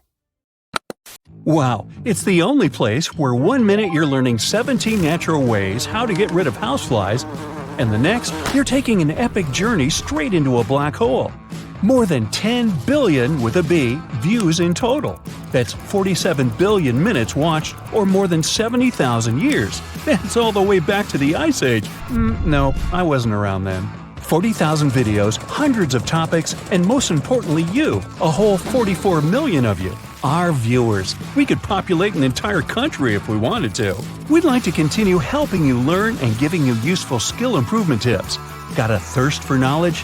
We've prepared 4 masterclasses on creating a 2D character animation from scratch, 10 hours of video lessons, practical tasks using professional software, and additional materials that you can use with your own projects. Get the full course now and create your own animated masterpiece. Ships have been around for at least 6,000 years, dating back to ancient Egypt. In the beginning, they were used for trading and exploring. Ships as an attraction became a thing only a bit over 100 years ago, but the first cruise ship wasn't the infamous Titanic as you might think. The first cruise ship that took passengers on a voyage was a German ship called Prinzessin Victoria Louise back in 1900, and it served for 6 years. Modern ships are of course more advanced, but they still have a limited lifespan. They usually serve for about 30 years. A ship much older than that isn't considered safe and stable anymore due to the metal fatigue, most often of the ship's hull. After ships finish their lifespan, they retire and get sent to a shipyard, where they get scrapped. Most famous and beloved ships have a better fate. They get turned into hotels and attractions. Since ships are extremely expensive to build, no wonder that they are so huge, often as long as 3 football fields and as tall as 20-story building. The companies want to accommodate as many passengers as possible, because it means better profits. Also, cruise ship cabins are built separately from the ship, because otherwise there wouldn't be enough space for the construction. They're added to the vessel already in the shipyard, where the ship is put together. Quite often, different parts of the ship are even built by different companies. Voyages are fun, but if you need to get somewhere fast, cruise ships shouldn't be your first choice, because they are very slow. On average, they travel at the speed of just 23 miles per hour. Ships travel way slower than cars and planes, because they move huge amounts of water. Move on the ground and you're fast. Now step in a swimming pool and try to run there. It'll be way harder for you to do, and you'll be way slower, barely moving through. Now keep in mind that you are much smaller than a ship. As we've seen, ships are massive. When you put something in the water, it displaces the amount of water that is equivalent to its weight. So a ship displaces thousands of tons of water and then pushes through it. That's why they are slow. Such huge ships sure have big anchors. An average anchor weighs like 4 grown-up elephants. The crew members try to avoid dropping the anchor when it's possible, because such a massive thing can severely harm the ecosystems at the bottom of the sea. When boarding a ship, the first thing we have to notice is lifeboats. The Titanic was designed to carry 64 lifeboats, but it only had 20 of them.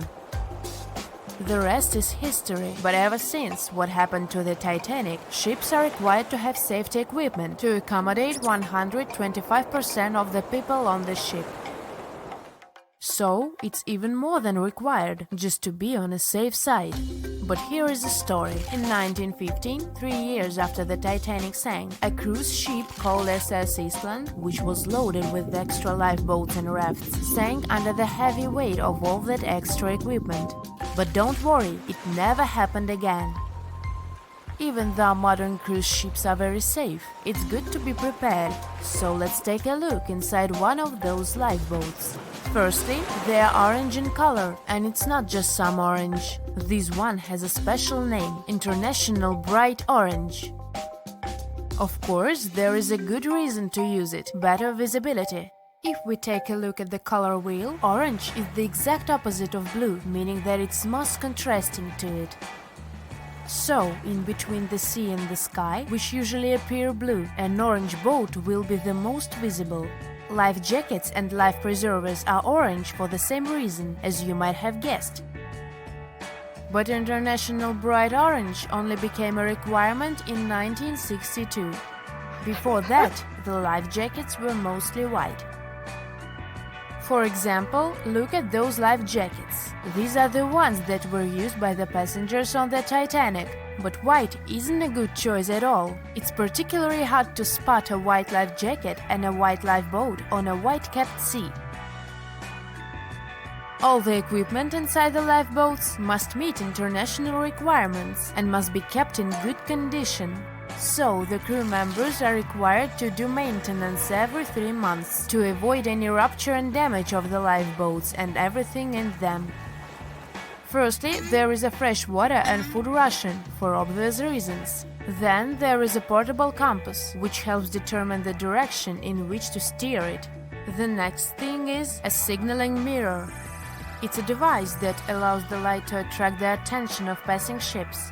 A less expected thing inside is an embarkation ladder, a rope ladder with wooden or metal steps that are used to ascend or descend from one ship to another. And finally, there is a first aid kit. all cruise ships pick up stranded sailors and fishermen, and that happens quite often. So don't be surprised if your cruise ship stops in the middle of the sea to pick someone up. It's common practice. Ships can even change their course to pick up some stranded sailors if they get a distress call. Have you noticed that all ships, both cruise ships and container ships, always have the bottom of the hull painted red? Yes, it's a thing. In early times, when ships were mostly made of wood, sailors were painting the hulls with copper paint, because it was protecting the vessel from wood-eating worms, barnacles, and seaweed. The copper was the ingredient that was giving the paint that color. All this muck wasn't only impairing the vessel's structure, but was also increasing the drag, preventing the ships from moving as fast as they could have. So, protective paint is important to reduce the number of barnacles that get accumulated. These days, of course, hull-protecting ingredients can be added to any kind of paint, and there is no practical need to paint the bottom of the hull red, but it's still being done to honor the old tradition.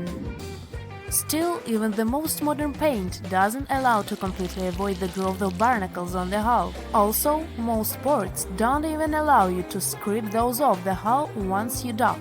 That's because the ships that arrive from faraway waters can bring along non-native species of seaweed and other organisms which can severely harm the local ecosystem. Crew members sleep in that lower part of the ship, the underwater one. It's called a B-deck, and there are dorm-style rooms in the hull just for the crew members. Also, you might have noticed that there are numbers painted vertically on the side of the hull. The red background helps them stand out more, which is important since those numbers are crucial. They help you understand how much load the ship is carrying. The more weight there is on board, the lower in the water the vessel will sit. If you watched movies about pirates or heard sailors talk, you might have noticed that the ships are referred to as she and often have female names. It is an old tradition to consider a ship as a female figure, most often a mother or a female deity that is guiding and protecting the crew. It is also believed that the name of the ship brings good luck to the ship, as well as to the crew and the passengers. People who spend their lives in the sea have many superstitions regarding boats. Finding a cat aboard is considered good luck, even if the cat is black. They are very handy because they hunt mice, therefore keeping the ship clean and safe. But bananas aboard is a no-no. It's especially common among fishermen. They believe that if there are bananas in the boat, the fish won't. April 1912 marked one of the most terrible tragedies in the history of the world. The most unsinkable vessel, the pinnacle of engineering at that time, the huge Titanic, sank. On that dark, moonless night, the ship had many chances to save its passengers. There was another ship just a few miles away that could have saved the Titanic, but it didn't. It wasn't a phantom ship, and it's not some legend or a theory. This is a documented reality. There are records and witnesses' statements confirming this, but why didn't this ship help? Let's find out what happened that night by looking at these events from 3 different points of view. Let's start with the Titanic version. 11:30 p.m. The moon hides behind black clouds. Visibility is bad. Everything is calm on the Titanic. Under the captain's guidance, the communications operator stays in touch with the mainland through the radio. At this moment, some stranger breaks into the frequency, interrupting the operator's communication. It's unclear what this strange man wants and what he's talking about. The operator doesn't try to figure it out. He shouts at the guy, demanding him to disconnect. The connection is interrupted. At 11:40 p.m., the Titanic crashes into an iceberg. The ice breaks the hull. Water begins to flood the lower decks. Nobody is panicking yet.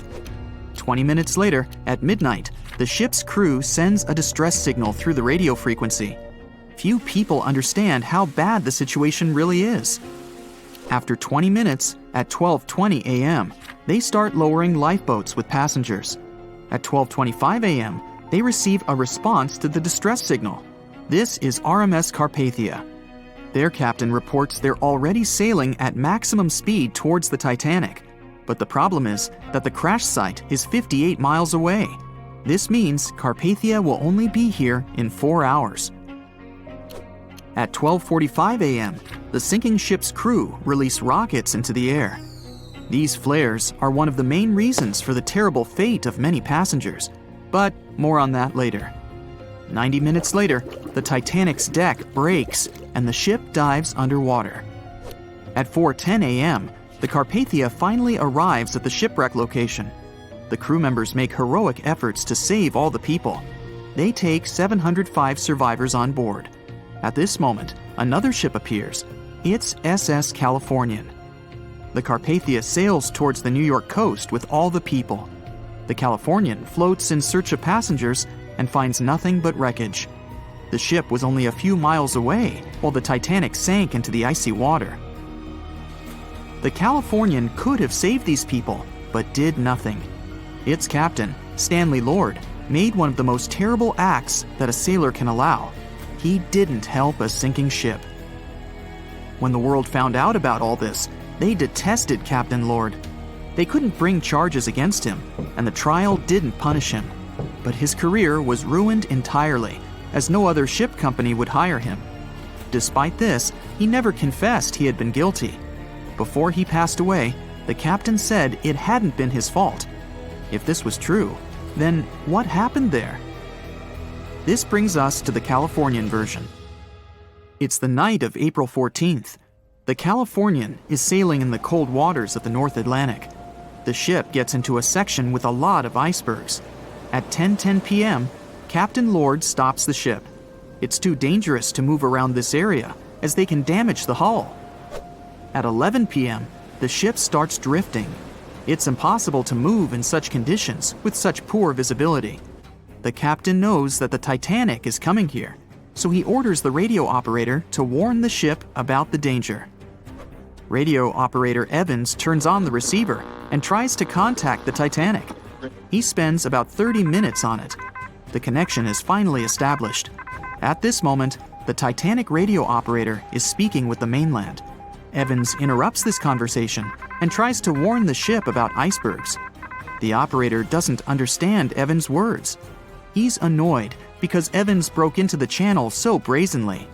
He shouts at Evans and cuts the connection. Tired, Evans turns off the receiver and informs his superiors about the incident. It's still a mystery how the captain reacted to this news. He probably thought the Titanic knew about the danger. He lets Evans go to bed. If Evans hadn't turned off the radio and waited 1 hour, he would have heard a distress signal from the Titanic. But you shouldn't blame him. At this point, he has no official reason to stay at the transmitter. Evans is too exhausted and can't fight drowsiness. So, Evans goes to bed. The Titanic begins to sink. Its captain sends a distress signal. The operator on board the Carpathia catches it, but the Californian doesn't, since the receiver is turned off. Captain Lord can't sleep. He feels that something is wrong. Meanwhile, the Titanic is rapidly sinking under the water. The captain gives the order to launch rockets into the air. And here is where one of the critical mistakes takes place. They release warning lights, but they are not red.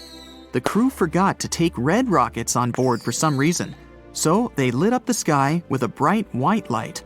If you need to send a distress signal, you need to release red lights. Captain Lord sees these lights, but doesn't perceive them as a cry for help. It can't be that there are no standard red rockets on such a massive ship as the Titanic. But, unfortunately, it can. Captain Lord thinks the Titanic is sailing away. Perhaps there is some unknown reason behind those white lights, but he doesn't really know. So, Captain Lord has no idea that the Titanic is sinking. He still decides to contact the ship, but this time, not through radio communication. Captain Lord doesn't wake up the radio operator and sends a signal to the Titanic through a signal lamp. It's important to understand that many old-school captains didn't take radio communication seriously. They didn't understand the value of this technology. That's why Captain Lord doesn't wake up Evans. He sends light signals, but the Titanic doesn't respond. Many survivors later mentioned seeing the flashing lights of the Californian, but there was nothing they could have done. The ship's crew doesn't hear their cries for help. At 2:20 a.m., the Titanic completely goes underwater. A little more than 2 hours later, radio operator Evans wakes up and turns the transmitter on. He hears many rescuers talking about the sunken ship. Evans understands everything. He reports this to the captain. At that moment, the Californian immediately heads to the wreck site. They meet Carpathia there. With the survivors on board, it sails towards New York. The Californian stays sailing and looking for people. They find nothing but wreckage. The Californian returns to the mainland. The news about the ship that could have saved the Titanic is spreading all over the country. The trial begins. Captain Stanley Lord and the crew tell their version. They say their ship had been standing still. Many people don't believe them, and some of the surviving passengers claim to have seen the Californian sailing by. Still, the judge declares them innocent. 1962. Captain Stanley Lord is a very old man. He calls a notary to confess something. The captain makes his last remark about this case. He swears he's not guilty.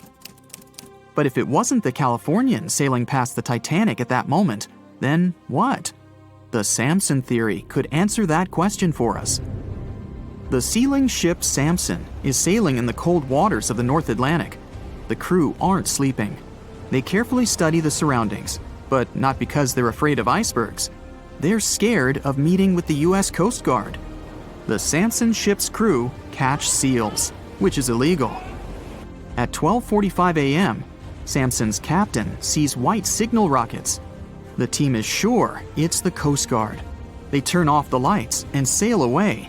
It's dark, so they don't notice the sinking Titanic. They return to the coast of Iceland and hear about the disaster. They realize they have abandoned the drowning passengers. The nephew of one of Samson's crew members reads about this story in his uncle's diary. The nephew asks for permission to publish these recordings. All the people realize that Captain Lord wasn't guilty, but unfortunately, he didn't live to see this moment. Actually, it's still unknown who is guilty in this story. 2 ships were nearby the Titanic. Their captains were adequate people. They would have helped save all the passengers. Their fault was that they couldn't understand what the Titanic wanted on that dark night. Someone forgot to put red flares in the box. This small but fatal detail was one of the leading causes of the tragedy. It has recently become a popular location for many tourists looking for the perfect place to get away from it all. If you're lucky enough to catch a sunny day here, it's like no other, I can assure you. Chances are, you'll end up having loads of foggy days, but let's be honest, they have a special allure of their own. This enchanting smile-shaped island is called Sable Island. It's located 190 miles from mainland Nova Scotia. It wasn't accessible to the general public until 2013. That's when it was added to the list of National Parks of Canada. You can get here either by plane or by water. But what's so enchanting about this place anyway? There must be something since the yearly tourist count is growing every year. Firstly, there's a spectacular number of wild horses here. There are between 200 and 500 horses roaming free all over the island. There's also a large population of gray seals. The place is also the only breeding location of a rare bird species called the Ipswich sparrow. If you're already considering a trip here, there are some things you need to know first. Remember that fog I mentioned earlier? Well, it turns out that Sable Island is the foggiest place in the Canadian Maritimes. I'm talking about approximately 127 foggy days each year. During such days, Sable Island literally disappears underneath a thick layer of fog. You won't be able to explore the place on your own either. The local regulations state that visitors need to travel within a group, and they also need to keep a 197-foot distance from the wildlife they can encounter here. As charming as this place may be, it holds a dark secret hidden beneath the sandy dunes, and it has nothing to do with beautiful creatures living here or the island's unique vegetation. Apart from being known from its horses and seals, Sable Island is infamous for an overwhelming number of shipwrecks. Over the years, about 350 ships have ended their lives here, on these sandbars. When survivors described their experiences, they usually mentioned harsh weather conditions near this mysterious island. The island also made its way into literature when it was described in a book called The Perfect Storm, which was written by Sebastian Junger and published in 1997. The book was so successful that it was later adapted for the big screen in 2000, with George Clooney playing the leading role. The first recorded shipwreck near Sable Island dates back to 1583.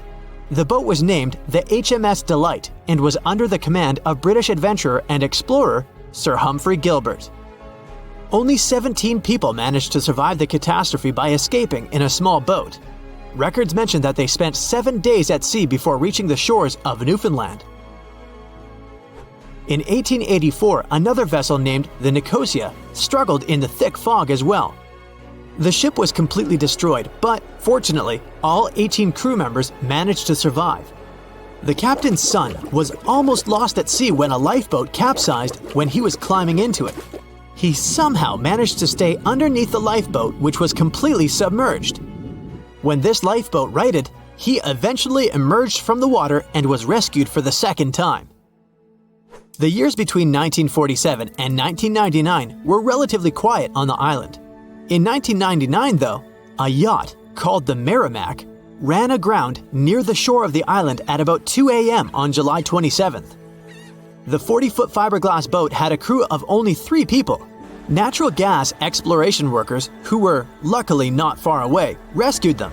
The crew managed to fly safely to Halifax the next day. The owner of the Merrimack tried to recover his boat by hiring local fishermen. Unfortunately, this operation was unsuccessful, since only the fittings of the yacht were eventually saved. It took no more than 6 weeks for the sand and waves to crush and completely break up the hull of the Merrimack. So what is it about this place that's so dangerous for boats? Does it have anything to do with the weather? Or maybe there's other forces at play? The explanation turns out to be a bit more complex, and it wasn't easy to figure out, at least not way back in the 1500s. First of all, the island is located close to one of the world's richest fishing grounds. Since it's also near one of the major shipping routes between Europe and North America, hundreds of vessels sail past it each year. The likelihood of shipwreck increases when there are so many boats roaming around the area. Sable Island is also in the way of most of the storms that move up the Atlantic coast of North America. It's no surprise that boats often get hurtled straight onto the shores of this island. The weather has a lot to do with it too. During the summer season, the warm air from the Gulf Stream creates a dense fog as it merges with the cool air by the Labrador Current that passes by the island. Other currents don't help the matter. Sable Island is next to the meeting point of 3 major ocean currents: the Gulf Stream, the Labrador Current, and the Belle Isle Current. Since the 1950s, radars and other modern navigation tools have been used on commercial vessels as well. Up until then, the sextant was the main instrument used to figure out a ship's location. It doesn't mean that sextants weren't accurate, but this instrument couldn't work properly without a clear view of the sun or stars, which means it didn't help much in dense fog, such as the one surrounding Sable Island, or when it was cloudy. Often during bad weather, the captain of a ship navigated, relying on their experiences and intuition based on the ship's speed and direction. That's why most of the survivors in shipwrecks near Sable Island said that the captain had simply miscalculated the ship's position, crashing into Sable Island by accident. This dusty, sandy land is as unfriendly to ships as it is to trees. There's reportedly a single tree on the whole island, and it looks a lot more like a bush. It's actually a pine tree. And since the famous island horses don't see it as much of a food source, it somehow managed to survive. Reports say that the tree was planted back in the 1950s. Local authorities were trying to grow a forest on the island to make it a bit more welcoming. They've planted tens of thousands of trees over the years, more than 69,000 evergreens, 600 fruit trees, and about 55 pounds of pine seeds, along with other plants which could survive the conditions on the island. But they were no match for the extreme weather and sandy soil. Out of all those plants, just one pine tree is still alive. Thanks to its resistance, it has even become a symbol of Sable Island. Interestingly, for around 40 years, the island also had just one inhabitant. Can you imagine that? One person living on a remote island for so many decades? It's the story of a woman called Zoe Lucas. She chose to surround herself with the only residents on the island: the horses, the gray seals, and the many species of birds. An esteemed naturalist, she mentioned in an interview she gave back in 2017 that she was used to living on the island and that she never got lonely. To survive here, she had to put together an essentials kit. It included a notebook to take notes and a pair of binoculars to study the wildlife. You can safely assume she wasn't scared of the intimidating surroundings, since she decided to eventually call this place home. At first, Zoe wanted to set up camp on one end of the island, near some abandoned buildings. But eventually, she settled in a wooden house near a bunch of sand dunes. A Canadian institution called the Meteorological Service of Canada put together the simple construction back in the 1940s. Parks Canada operates the building these days. Zoe's work included gathering as much data on the local horse population as possible. It could help scientists better understand how they managed to adapt to the unfriendly environment. She also helped gather the debris that made it to the shore to help track pollution levels. Among all the rubbish that she collected, there was a refrigerator and a crate full of fresh peppers. Some other specialists eventually started working rotating shifts on Sable Island to offer the brave woman a little bit of company now and then. Ships and planes disappearing without a trace. Passengers never seen or heard from again. Reports of strange lights in the sky. No, these aren't scenes from an upcoming Hollywood blockbuster, but some of the strange occurrences reported for over a century in an area ominously dubbed the Graveyard of Lake Ontario, also referred to as Canada's Bermuda Triangle, or the Marysburg Vortex. It stretches across a portion of Lake Ontario from Kingston to Prince Edward County in Canada, and down to Oswego, New York in the US. The tales about this area can be as chilling as the frigid lake water on which they took place. The most unsettling story involves the schooner called the Bavaria. It was 1889, and the ship was being towed across the lake. Rough waters severed the tow rope, and the Bavaria floated away. Luckily, the schooner was later found safe and fully intact. But there was one thing missing: the crew. Not a single person was found on board. What makes the story even more bizarre is that the dinner table was set, a loaf of bread was discovered, freshly baked, and the captain's money and his papers were fully accounted for.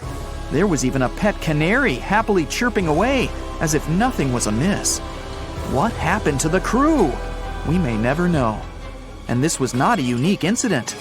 Just over a decade later, in 1900, 3 ships, the Annie Minnis, the Picton, and the Acacia, were sailing across the lake. But only 2 would make it to their final destination. The third one, the Picton, was speeding ahead of the others when it simply vanished. According to a cook on the Annie Minnis, we were well out into the lake and making good time when all of a sudden we saw the Picton's topsails coming off, and then her lower sails settled, and then, while we stood and watched, the Picton just disappeared. It's possible that the ship sank, as there was some wreckage later seen in the water, but the ship itself was never found, and none of its crew ever located. A few weeks later, a bottle with a note inside was discovered in Sackett's Harbor, New York. The note was from Captain Sidley of the Picton. "Have lashed Vesey to me with heaving line, so that we will be found together." Vesey was the captain's 12-year-old son. The note creates more questions than answers. If the witnesses were correct, the ship's disappearance was quite quick. When did Captain Sidley know he was in danger? Why not signal for help if he had any warning? And when did he have time to write a note, bottle it, and tie himself to his son? It truly is a mystery. And it was not just ships that ran afoul of the strange forces in the area. Planes also struggled to make it through in one piece. In 1975, Ron Scott flew out from the Picton Airport in his Cessna 172. As he entered the Marysburg Vortex, his plane banked to the side. For several seconds, he was unable to right the plane, but once he did, the same force banked him to the other side. Again, he was stuck there for a few seconds, unable to control his plane. A skilled pilot, he had never experienced anything like it before. He was certainly luckier than Royal Canadian Air Force pilot Barry Allen Newman. Newman was at the same spot back in 1952 when he lost control of his jet and crashed into the lake. To this day, his body has not been found. In total, over 270 ships and at least 40 planes have met a tragic end in this area. And adding to the mystery, sometimes people report a series of bright lights or orbs, or a dark ship hovering in the sky. These are even harder to explain. Witnesses willing to report them are adamant they are true. Sid Wells said he watched a strange shape like a multifaceted diamond slowly spinning in the sky, and then it just disappeared. Others claim to have seen it too. Of course, the Marysburg Vortex is just one of several places around the world known as vile vortices, a term coined by biologist and writer Ivan T. Sanderson. He discovered 12 other equally spaced areas on the surface of Earth where funny things happen. The best known of these, of course, is the dreaded Bermuda Triangle. Situated in the Atlantic Ocean between Bermuda, Florida, and Puerto Rico, it has been blamed for the disappearance of thousands of people. They went in, on boats or in planes, but they never came out. Even the explorer Christopher Columbus experienced the mystery of the Bermuda Triangle during his first voyage to America in 1492. He said the compasses pointed in the wrong direction, the sea levels seemed to change dramatically, and he even spotted strange lights in the sky. In 1918, the USS Cyclops, which was one of the US Navy's biggest fuel ships, disappeared there. Since the 309 crew members were declared lost at sea when the Cyclops vanished, it's seen as the largest loss of life in the history of the US Navy in a single incident. At the time, the weather was good. The one message sent that day from the ship indicated no issues or concerns, and a distress signal was never sent. A thorough naval investigation followed. Its conclusion? Many theories have been advanced, but none that satisfactorily accounts for the ship's disappearance. In other words, the investigators were stumped. There's also the Dragon's Triangle, located in the Pacific Ocean. The most disturbing story involves a group of Japanese vessels that disappeared in the 1950s. When researchers were sent to investigate what happened, they too disappeared. In each case, it's impossible to truly know what occurred, and it's easy to get caught up in stories of giant sea monsters lurking beneath the waves. Who doesn't like a good scare? And Sanderson was willing to accept the possibility of such stories being true. He believed the vile vortices that he studied could be explained by anything from a wrinkle in the space-time continuum to magnetic abnormalities to underwater people.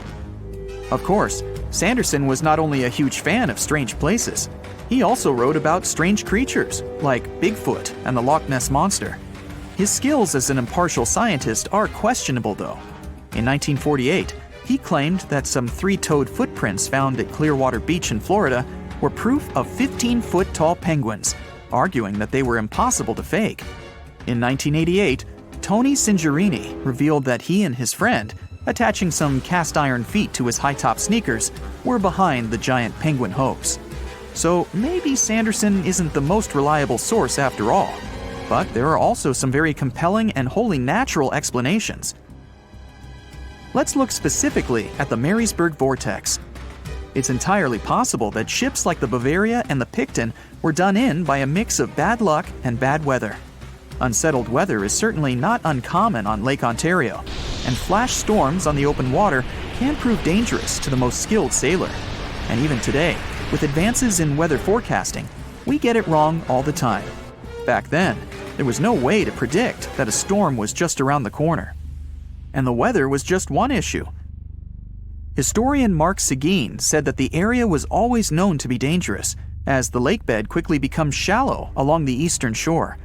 There are also small rocky islands and shoals scattered throughout the area, making sailing a risky venture, especially for larger vessels or those weighed down by heavy cargo. By the mid-20th century, modern weather forecasting and improved shipbuilding alleviated most of the hazards of the Great Lakes shipping, resulting in fewer losses. The last major shipwreck in any of the Great Lakes was that of the SS Edmund Fitzgerald, which sank off the coast of Lake Superior in 1975, with 29 crew members going down with it. It seems the vortex is no match for human progress. And as for lights or images in the sky, In most cases, it's the result of an interesting phenomenon called thermal or temperature inversion. When this happens, a layer of warm air becomes trapped under cold air. This can result in mirages or reflections. So, a light on the ground that is miles away can be reflected in the sky, giving the impression of a flying object. Other parts of the mystery may be solved with a little time. Lake Ontario's freshwater and frigid temperatures help preserve the ships and planes that came to rest there. As divers and researchers continue to explore the area, maybe we'll finally learn the fate of the Bavaria, the Picton, Captain Sidley, and his son. The lookout shouts, "Iceberg right ahead!" The Titanic strikes the ice. Water starts flooding in. Third-class passengers are locked up. There aren't enough lifeboats for everyone. Panic sets in. Violins are playing. The ship sinks. Well, we all know the story of the movie Titanic like the back of our hand by now. But what if I told you that Hollywood lied to us? To tell the real story of what happened that freezing night in 1912, we need to rewind a bit. The lookout shouts, "Iceberg right ahead!" Yep, that part was true. Just before 11:40 at night, Frederick Fleet noticed something darker than the sea directly ahead. As the ship got closer, he realized it was an iceberg. The engines were quickly reversed and the ship turned sharply. Instead of hitting it head-on, Titanic scraped along the side of the berg, sprinkling ice on the forward deck. If you remember, in the movie, Jack and Rose are having a romantic moment when they feel the ship shudder after hitting the iceberg. Everything shakes as if they were in the middle of a light earthquake. Some real-life passengers reported feeling something similar after the impact, but according to Titanic survivor Frank Prentice, it wasn't exactly like that. He said there was no impact as such, and it all felt more like slamming on your car brakes. The ship stopped, and that was that. Some people even slept right through the collision, confirming that there wasn't such an abrupt impact. Mr. Prentice, curious about what had happened, left his cabin and went out to the deck. When he got there, all he could see was a little ice on the surface, not the towering iceberg that Jack and Rose saw. But as we all know by now, the real damage happened below the waterline, where the iceberg had a jagged spur that slashed a 300-foot gash in Titanic's hull. Once the crew realized how severe the damage was, they immediately began sending distress calls to nearby ships, asking for help. At some point in the movie, the radio operator goes to the captain and says there is only one ship nearby, the RMS Carpathia, which later ends up rescuing many passengers. But in real life, there were more ships around. It's believed that the SS Californian was only about 23 miles away. This ship might have actually seen the Titanic sinking, or at the very least, seen its rockets exploding high in the sky. Yet, for reasons we will never fully understand, they didn't try to help. Let's get back to the story. Now, people need to get off the ship. At 12:45, lifeboat number 7 was the first to be lowered, just like in the movie. Women and children were told to go first. But in reality, some women were hesitant and even refused to get into the lifeboats. Mr. Prentice said this happened mainly for 2 reasons. First, these lifeboats were high and passengers were terrified of the 70-foot drop from the deck to the ocean below. And second, most women didn't believe the Titanic would actually sink. It was called unsinkable after all. So the idea of getting into a lifeboat seemed pointless at the time. This mindset probably explains why Eloise Smith, a first-class passenger, recalled that there was no panic or chaos at first. Other survivors backed this up, saying that no women or kids were crying. But one thing that was indeed concerning, at least for the crew, was the possibility that the lifeboats might buckle under too much weight.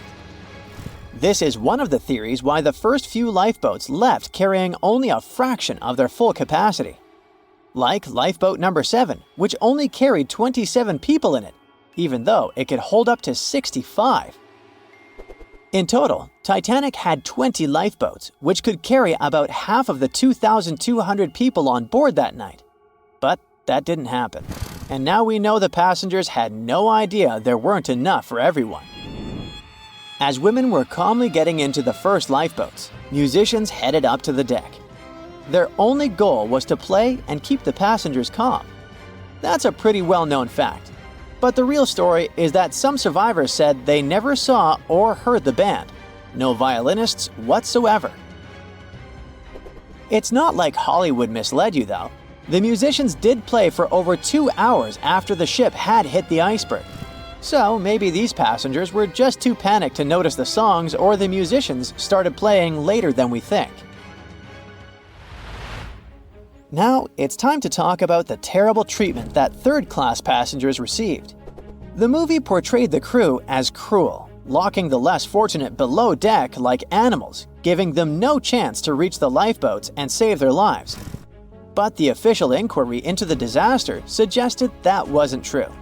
I mean, yes, fewer third-class passengers survived compared to those in first and second class, but there were other factors at play. Many third-class passengers were reluctant to leave the ship, clinging to their belongings, and had a harder time making their way up from the cabins, which were at extreme ends of the ship. Some survivors confirmed that they were not locked up. In fact, it was quite the opposite. Mrs. George Wabi, a Lebanese woman traveling in third class, said that when chaos had erupted, some brave crew members and well-dressed first-class passengers had actually helped her get up to the first-class deck and eventually onto a lifeboat. At first, the Titanic was sinking slowly, bit by bit. Passengers reported seeing the water rising and hearing pops and cracks. Then, there was a loud boom. Some said there had been just one explosion, while others described it as a series of smaller explosions, which they'd thought had been the bulkheads giving way. And there's also a group of people who said they had only heard a rumbling sound. So not everyone agreed on the sound they had heard, but one thing is a fact. By 2:18 in the morning, the lights on Titanic went out, and the ship plunged into complete darkness. As the bow continued sinking, the stern rose out of the water, putting immense pressure on the middle of the ship. This caused the Titanic to break in two. In James Cameron's movie, this moment is pretty dramatic, with the ship sinking almost straight down into the water. But in reality, the break probably happened at a much lower angle, likely just below the waterline. Even so, it tilted enough that people couldn't stay on their feet and started sliding into the water. One interesting thing is that it wasn't until the wreckage was found in 1985 that it was finally confirmed the Titanic had broken apart. Up until then, survivors had given conflicting stories. At least 8 survivors claimed they had seen the ship split. Emily Ryerson, a first-class passenger, described it as if the Titanic had been sliced in half with a knife. But there was also a small number of witnesses that insisted Titanic had gone down intact.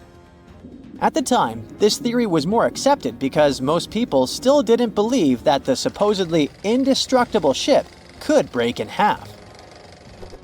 So why the conflicting reports?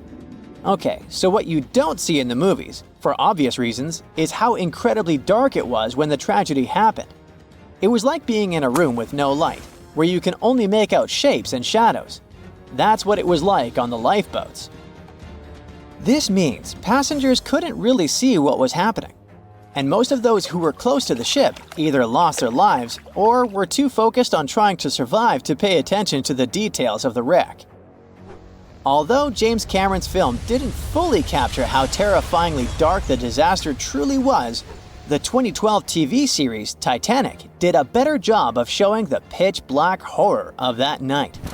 Even then, the reality was much darker and more terrifying than either of these two productions could portray.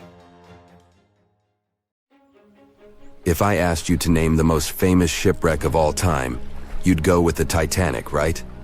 The Atlantic Ocean, the hope for new life, heartbreaking love stories. It had it all to become a blockbuster. But I guess you've never heard of SS Princess Alice that submerged in the sewage of the River Thames, taking between 600 and 700 lives with it. Life in 19th century Victorian London wasn't easy, especially for working class folks. Affordable public transport and bank holidays made it a bit easier. The people could escape to the coast on a train or pleasure boat, even if it was just for a day. Sheerness on the Isle of Sheppey in Kent started as a fort under Henry VIII and then grew into a bustling town with a dockyard. When they added a railway station in 1863, it became a prime destination for day trippers and holidaymakers. Seaside promenades, charming piers, and a whole bunch of fun stuff to do by the sea. It had it all. A bit inland along the River Thames, you had the Rocherville Gardens. These gardens had archery lawns, bowls, mazes, lakes, cliff walks, and even a floral bazaar. Plus, there was an aviary, a bear pit, and a skeleton of a lost whale that had taken a wrong turn in the Thames. Londoners of the late 19th century could hop on a train or cruise along the Thames by boat, and both options were pretty popular. But on the 3rd of September, 1878, way more people than usual opted for the boat. They chose it over the railroad after a passenger train had collided with goods wagons in Kent, taking the lives of 5 people. The river felt like a safer way to go. One of the ships available for the trip was the SS Princess Alice. The paddle steamer was first launched in 1865 on the west coast of Scotland. Its original name was the Bute, and it was used as a ferry for the passengers of the Wemyss Bay Railway Company. A couple of years later, it was sold and renamed after Queen Victoria's third child. Then, it was sold again and got the nickname the Shah's Boat, as it transported the Shah of Persia up the Thames to Greenwich in 1873. The ship had gone through several alterations in its lifetime. It got new boilers and watertight bulkheads. The Board of Trade had inspected it and marked it safe. In the year of its final voyage, it was officially allowed to carry up to 936 passengers between London and Gravesend in calm water. On the day of the tragedy, Princess Alice was on what was called a moonlight trip downstream from Swan Pier near London Bridge to Sheerness, Kent and back. The trip wasn't expensive, so most of the passengers were from the working class. There was also a musical band aboard to keep the spirits up. The 3rd of September was a bright day, and many families were happy they could catch some final summer sun rays and enjoy fresh sea air. The then owner of the ship, the London Steamboat Company, had several vessels working on the route. The passengers were free to hop on and off different ships. At around 6:30 p.m., after a beautiful day in the open, the SS Princess Alice headed back to Swan Pier. No one kept official lists of passengers, so we'll never know exactly how many people were on board that evening. But they say the steamer was close to its full capacity. As it got darker and cooler, many families decided to stay inside the saloon or in their cabins below. Some stories from the steamer sound like fate. The captain of Princess Alice let his steerer stay at Gravesend and replaced him with one of the passengers. John Ayres was a sailor but had little experience at the Thames or with a vessel like Princess Alice. Alfred Thomas Merriman, a chef from East London, had been offered to work on the steamer at the last moment. He was 30 years old and a father of 4, so he couldn't say no to extra money. At around 7:40 p.m., he was standing on the deck by the saloon door. By that time, Princess Alice had passed Tripcock Point and entered Galleon's Reach. The passengers could see the North Woolwich Pier in the distance. Many of them planned to disembark at that stop. And that's when Merriman noticed a huge ship carrying coal. It was Bywell Castle. This vessel normally carried coal to Africa, but it had just been repainted at a dry dock. Bywell Castle was going to Newcastle to pick up some coal and transport it to Alexandria, Egypt. The ship's captain, Harrison, wasn't too familiar with these waters, so he called in Christopher Dix, a seasoned Thames River pilot, to lend a hand, even though he didn't have to. The ship had a fancy raised forward part below the deck, and Dix couldn't quite see what was in front of him. So, they had a sailor on lookout duty. As they set sail from Millwall at the speed of 5 knots, 5.7 miles per hour, they tried to stick to the middle of the river, but other boats had other plans. When they were approaching Galleon's Reach, Dick spotted Princess Alice's red port light, headed their way, but planning to pass on the right side. At the same time, Grinstead, the captain of Princess Alice, was going against the river's flow, trying to find the smooth waters on the south side. He adjusted his course, steering into Bywell Castle's path. Both crews realized they were headed for a collision. Dix tried to steer clear and even ordered reverse full speed on the engines, but it was too late. The Bywell Castle collided head-on with the Princess Alice, which was much smaller, weighing less than a third of the 890-ton coal-carrying collier. It sliced the passenger steamer in two. As Merriman remembered later, laughter on board immediately changed into screaming and panic. Some people rushed to the bridge for safety. Merriman hurried to the captain, asking what to do next. The captain's response was grim. "We are sinking fast. Do your best." The ends of the steamer went high into the air, and the middle just sank, taking passengers with it. Those unfortunate ones who were below deck were tragically trapped. The impact caused tons of untreated sewage to gush from outlets near the collision site.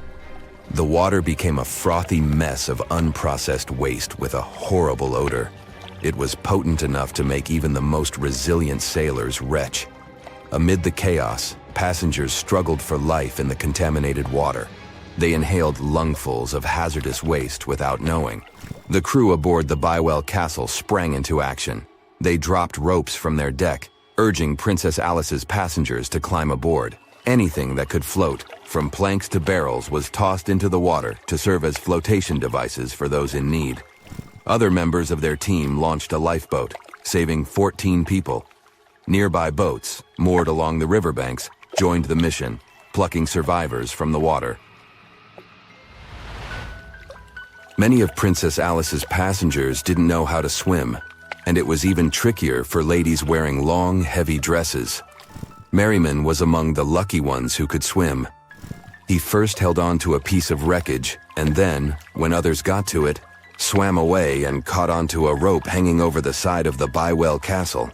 They managed to save around 130 people this way. Another survivor was Robert Haynes, who played in the Princess Alice band. He was fond of ships and had noticed the Bywell Castle a couple of minutes before the collision. He chose not to follow the rest of the band, who went downstairs for a break, and that saved his life. Princess Alice's sister ship, Duke of Teck, arrived 10 minutes too late to assist with the rescue efforts. Only 2 people who had been below deck or in the saloon managed to survive the collision. We still don't know the total count of lives taken on that day, but it's somewhere between 650 and 700. And what makes this story even more tragic is that it has been mostly forgotten.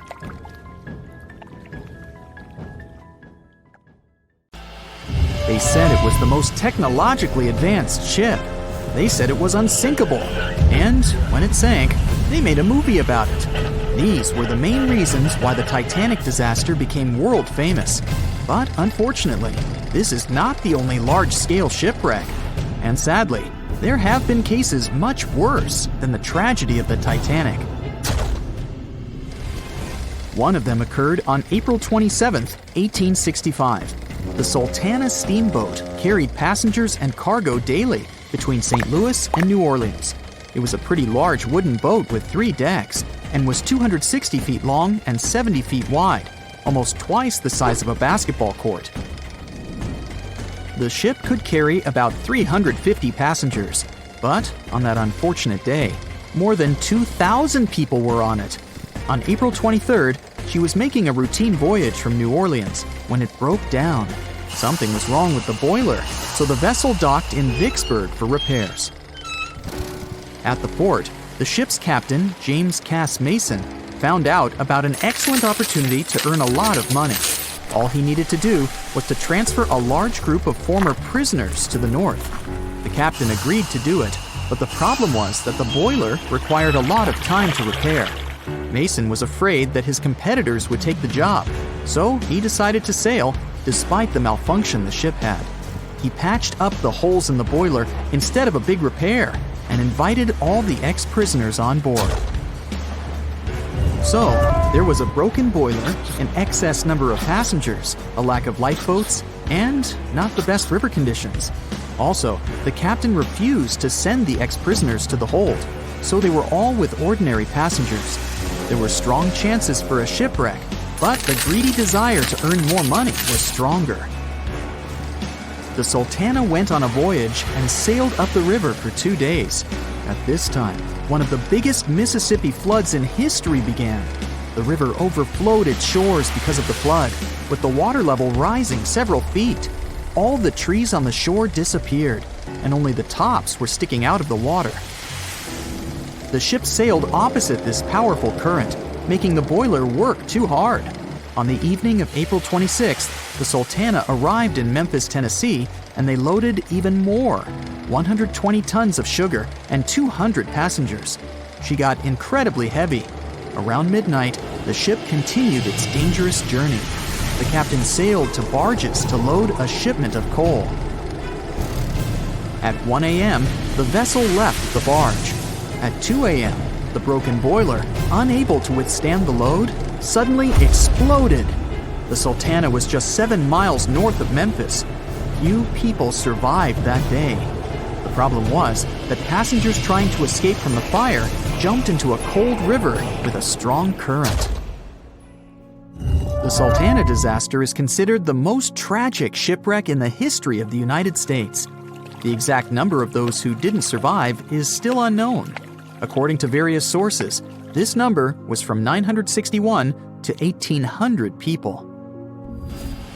Don't be surprised that almost no one knows this story. There were many more survivors in the Titanic tragedy, and everybody heard about it. But the Sultana sank during one high-profile event. 12 days before the shipwreck, the country lost Abraham Lincoln. People hadn't yet recovered from this news, so no one paid much attention to the tragedy of the Sultana. Many catastrophes happened quite recently by historical standards. One of them occurred in 2002. The Ferry Le Joola was a Senegalese vessel. The ferry sailed twice a week, mainly along the coast of Dakar, carrying passengers who traded mango and palm oil.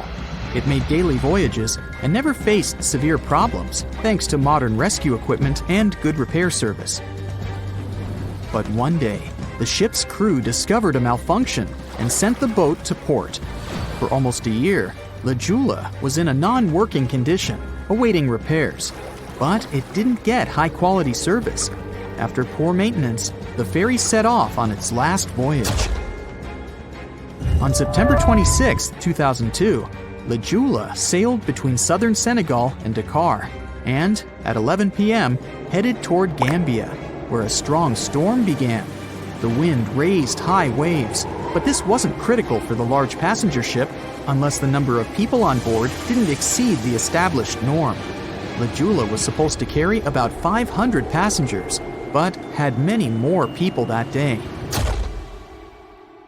Too many passengers, poor repairs, and a strong storm caused severe problems for the ship. But the main factor in the shipwreck was that Le Joola was only built for sailing in coastal waters, but that day, it sailed far from the shore. Big waves started rocking the boat, and at some point, it just turned upside down. The ship's deck went underwater, and its lower part stuck above the surface like an iceberg. All the passengers sitting in cabins fell on the ceiling and lost their orientation in space. There were no holes or damage in the ship's hull, and water flooded the lower decks for a long time. The vessel stood in a twisted position for several hours. Then, the boat began to sink when the water seeped through the deck and hold. The ocean was warm, but no one came to save the passengers. People had to wait almost 4 days to be rescued. Unfortunately, only a few managed to survive. The Philippines is a very dangerous area for ships. This place consists of several thousand islands and a vast area with shallow water. Ships can run aground and damage the hull with reefs and pitfalls. On September 20th, 1987, one of the most terrible disasters in navigation history occurred there. A Philippine passenger ferry called Dona Paz left one of the islands and sailed toward Manila. The sun was shining, the ocean was calm, and the visibility was good. But for some reason, the crew members didn't notice how the tanker Vector was approaching them. The two ships collided at low speed. The collision wasn't strong, but the problem was that the Vector had tons of oil on board, and the Dona Paz crashed into the cargo hold where that oil was stored. So it spilled all over the ocean, and then a spark slipped through. Not only did the two ships catch fire, but also filled with water. Both ships sank in a matter of seconds. Only a few dozen people survived that disaster. On September 27, 1854, the passenger ship Arctic sailed from Liverpool to New York. The fog came rolling down, and visibility got really bad. Another boat appeared out of the thick white haze, the French steamer Vesta. The ships were close enough to each other that a collision was inevitable. The French vessel was smaller, so it seemed to the Arctic's captain that Vesta had received a lot of damage. And while he was staring at the other ship, his boat got quickly filled with water. The captain gave the order to sail to the shore as fast as possible, but the ship's engines stopped working because of the flood. Then the ship's crew started to lower lifeboats with women and kids. Still, when rescuers found lifeboats with people, it turned out that only 87 out of 400 people survived, 65 crew members and 22 passengers. Surprisingly, there were only grown men among them. The ship's captain survived by clinging to the wreckage. All newspapers wrote about this story as one of the most terrible and shameful tragedies in navigation history. The survivors were criticized because they didn't save women and kids, and the crew members were accused of violating the law, since the safety of passengers should be higher than the safety of sailors. But despite this, none of them were brought to responsibility. Unfortunately, shipwrecks still occur to this day, but fortunately, there are fewer of them than before, thanks to modern navigation systems and radar. But no technology can guarantee there won't be a super strong storm or any other emergency that no one can foresee. The movie Jaws came out in 1975, and since then, people have been terrified of sharks. Some people fear seeing a great white's head come out of their showers, not to mention the fear of running into one at your local pool. Of course, none of this is actually possible, but some other scary shark stuff is. Like, yes, sharks can attack boats. They probably won't sink one. It depends on the size of the shark and the size of the boat. Today, we're diving deep into the facts and myths about the sea's biggest predator. It was the year 1953. On a typical July morning, two fishers set out on their daily lobster harvest. They took their white-hulled dory out to sea off the coast of Cape Breton Island in Nova Scotia, Canada. Since it was the lobster season, the sea was dotted with several dories spread out across the water. But that day, something strange happened. As soon as they put the dory at sea, they noticed a large dorsal fin chasing after their boat. They were surprised to see that the shark would follow their boat's every move. For an entire week, they took out their white dory from the harbor, and the shark followed them around. Until one morning, as the men were alone at sea, the shark charged at full speed at the boat and smashed a 7-inch hole in its bottom. The boat turned over, and both men fell into the water.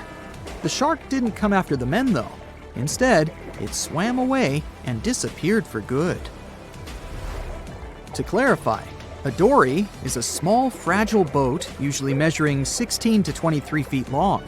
So how long did that shark need to be in order to sink it? Well, as soon as the boat was retrieved from the ocean, researchers found something interesting. One of the shark's teeth was found stuck in the hull. According to Harvard experts that analyzed the tooth, it most certainly belonged to a 12-foot white shark that weighed around 1,200 pounds. One thing intrigues scientists a whole lot. The great white didn't seem to be interested in the man aboard, but rather in the boat itself. The question is, why? Some people suppose that this great white followed the dory around because it was white, and the animal probably thought it was some big white mammal. It's not the first boat a shark has attacked. You see, sharks don't attempt to sink boats because they're mean and evil. Rather, it's due to murky waters and hard materials that make them mistake inanimate objects for their usual lunch menu. But that's not what we've learned from popular culture. In Jaws, the protagonist shark managed to poke several holes in the orca as it rammed the boat. The orca was a Nova Scotia-style fishing boat made out of wood planks. It wasn't a huge boat, so it seemed plausible that a great white could ram it. But, according to Mythbusters, that's very far from the truth. A great white swimming at its maximum speed wouldn't be able to take down a medium-sized fishing vessel. The same goes for bigger boats. Some bull sharks or great whites can turn over smaller vessels though, like kayaks or small boats. If this happens, it's most likely because they think it's a sea mammal and nudge it before taking the first bite.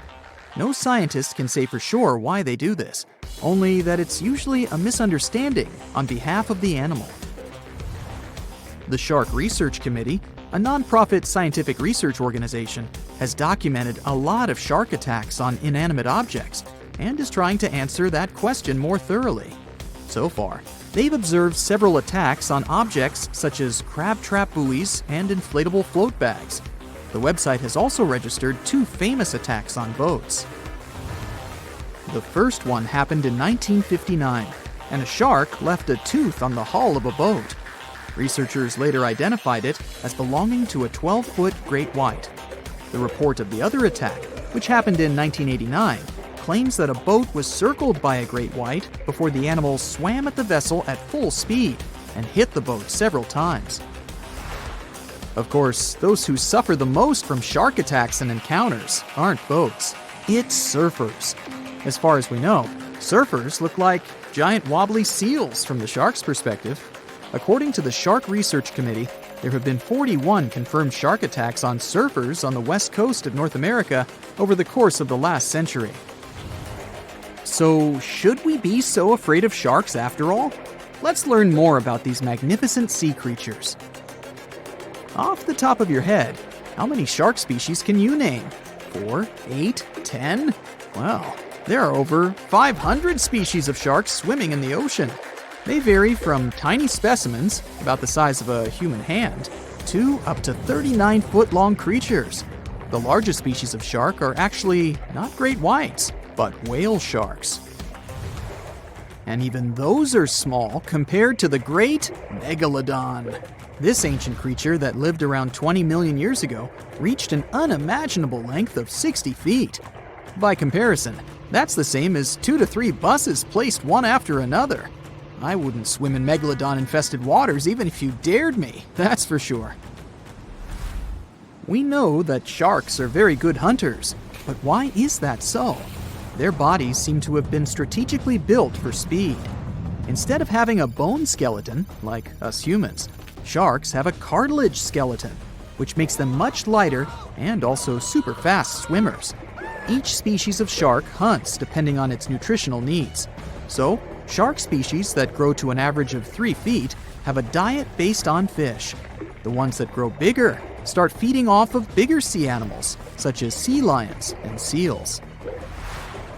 Throughout their lives, some species of shark can shed over 30,000 teeth.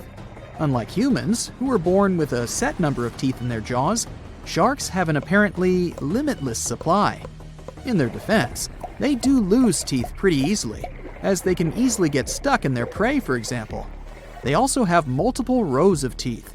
The jaws of a great white can contain up to 7 rows of teeth, and can grow to be more than 6 inches long. And since we're speaking of great whites, the most feared shark species roaming the oceans, this is Ray. Ray is an adult white shark.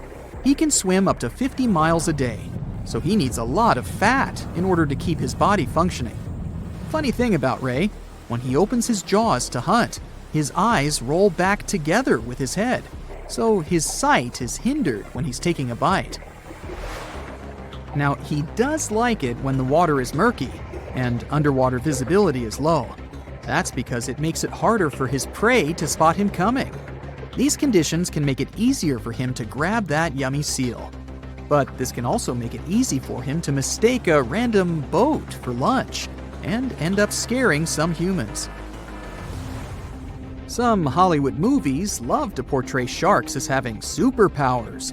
Although they're not innately cruel, one species of shark does have something that can be considered bizarre.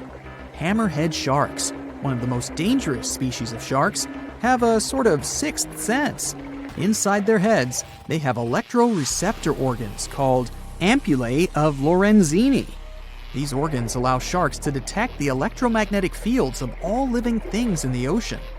This ups their hunting abilities to another level. They can even find prey hidden in the sand because they sense its electromagnetic field. You should know one thing. If a shark lives in a balanced ecosystem, it won't feel the need to attack unknown things. These animals are curious, though, so maybe we should cut them some slack when they bite a piece off a random boat. The year was 1865. It was a boom of migration worldwide, with novel places discovered and new settlements created.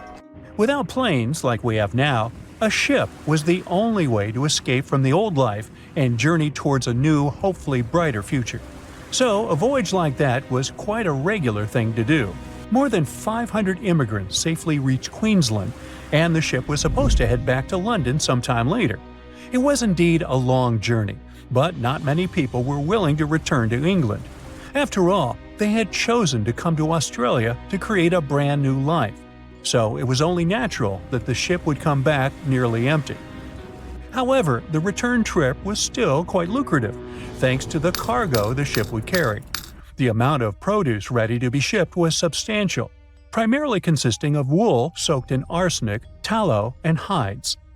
It was two birds with one stone. Not only could the crew wait out the winter, warm in Australia, while England endured bitter cold, but they also wouldn't waste their time. With the sheer volume of produce to be loaded, it would take them around 3 months to accomplish this task. Reports were circulating that the Fiery Star was almost done loading up, but it turned out that the assessment was a bit too optimistic. To pass the time, Captain Ewell thought it would be a good idea to reach out to the Acclimatization Society and offer to help transport any animals they wanted to send to England on the Fiery Star. He already had some emus and kangaroos on board, but there was still room. The society held a vote, and they were totally on board, pun intended, with Captain Ewell's idea. They figured sending some taligalas would be a great plan. Even though a few of these birds were already in England, the French Society needed a couple, and they could get them shipped there through England. Little did the crew know that all this cargo, all the produce they were willing to sell in England, would ultimately lead to the ship's destruction. Not only was the Fiery Star lost, but most of the people on board did not survive to complete the voyage. March 23rd. That was the day when the ship manifest was finally published. A manifest is a list that details the cargo, passengers, and crew of a ship, plane, or vehicle, primarily for customs officials. This document helps those involved in the transport verify that everyone and everything that was loaded is still on board when the vehicle reaches its destination. Once it's published, it means the ship is almost ready to depart. There were 3 possible ways of passenger accommodation. First, there was the saloon, the antiquated name for first class. Next, there was the second cabin, which is, logically, second class. Finally, there was the steerage, the cheapest form of passenger accommodation on a ship. Back in the 19th and early 20th centuries, many people traveled from their homelands, often to North America and Australia, looking for a fresh start. Most of them were poor and had limited funds for travel. In total, there were 8 people in the saloon, another 8 in the second cabin, and only 21 steerage passengers. Out of the 37 passengers, only one, John Ormond, would make it out alive. He bought a ticket for the steerage, so unlike the Titanic situation, in this case, the class didn't really matter. The crew members list wasn't as detailed as the passengers. It was known that, in total, there were around 55 people in the crew, from able-bodied seamen to crew members simply called boys. But there's something telling me that the crew wasn't really that important for the captain. In reality, all that mattered to him was to make as much money as possible, shipping tons of dangerous, flammable cargo. Out of over 50 crew members, only 17 survived that voyage. But there was actually one more crew member who actually survived it all, just because they weren't let in. Sarah Johnson disguised herself as a man and planned to sneak onto the ship. However, something about her looks made the captain get suspicious, so he called the police and made Sarah leave the ship as he didn't want any immoral behavior to take place. Well, he saved her life. For him, it was the last voyage.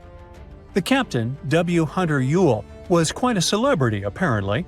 He already had a record of the safe landing of immigrants in the previous year, so there seemingly was no reason to worry. The trip promised to be safe. Clipper Fiery Star left Moreton Bay bound for London. The passengers took their places. The cargo had already been loaded. The full list is astonishing.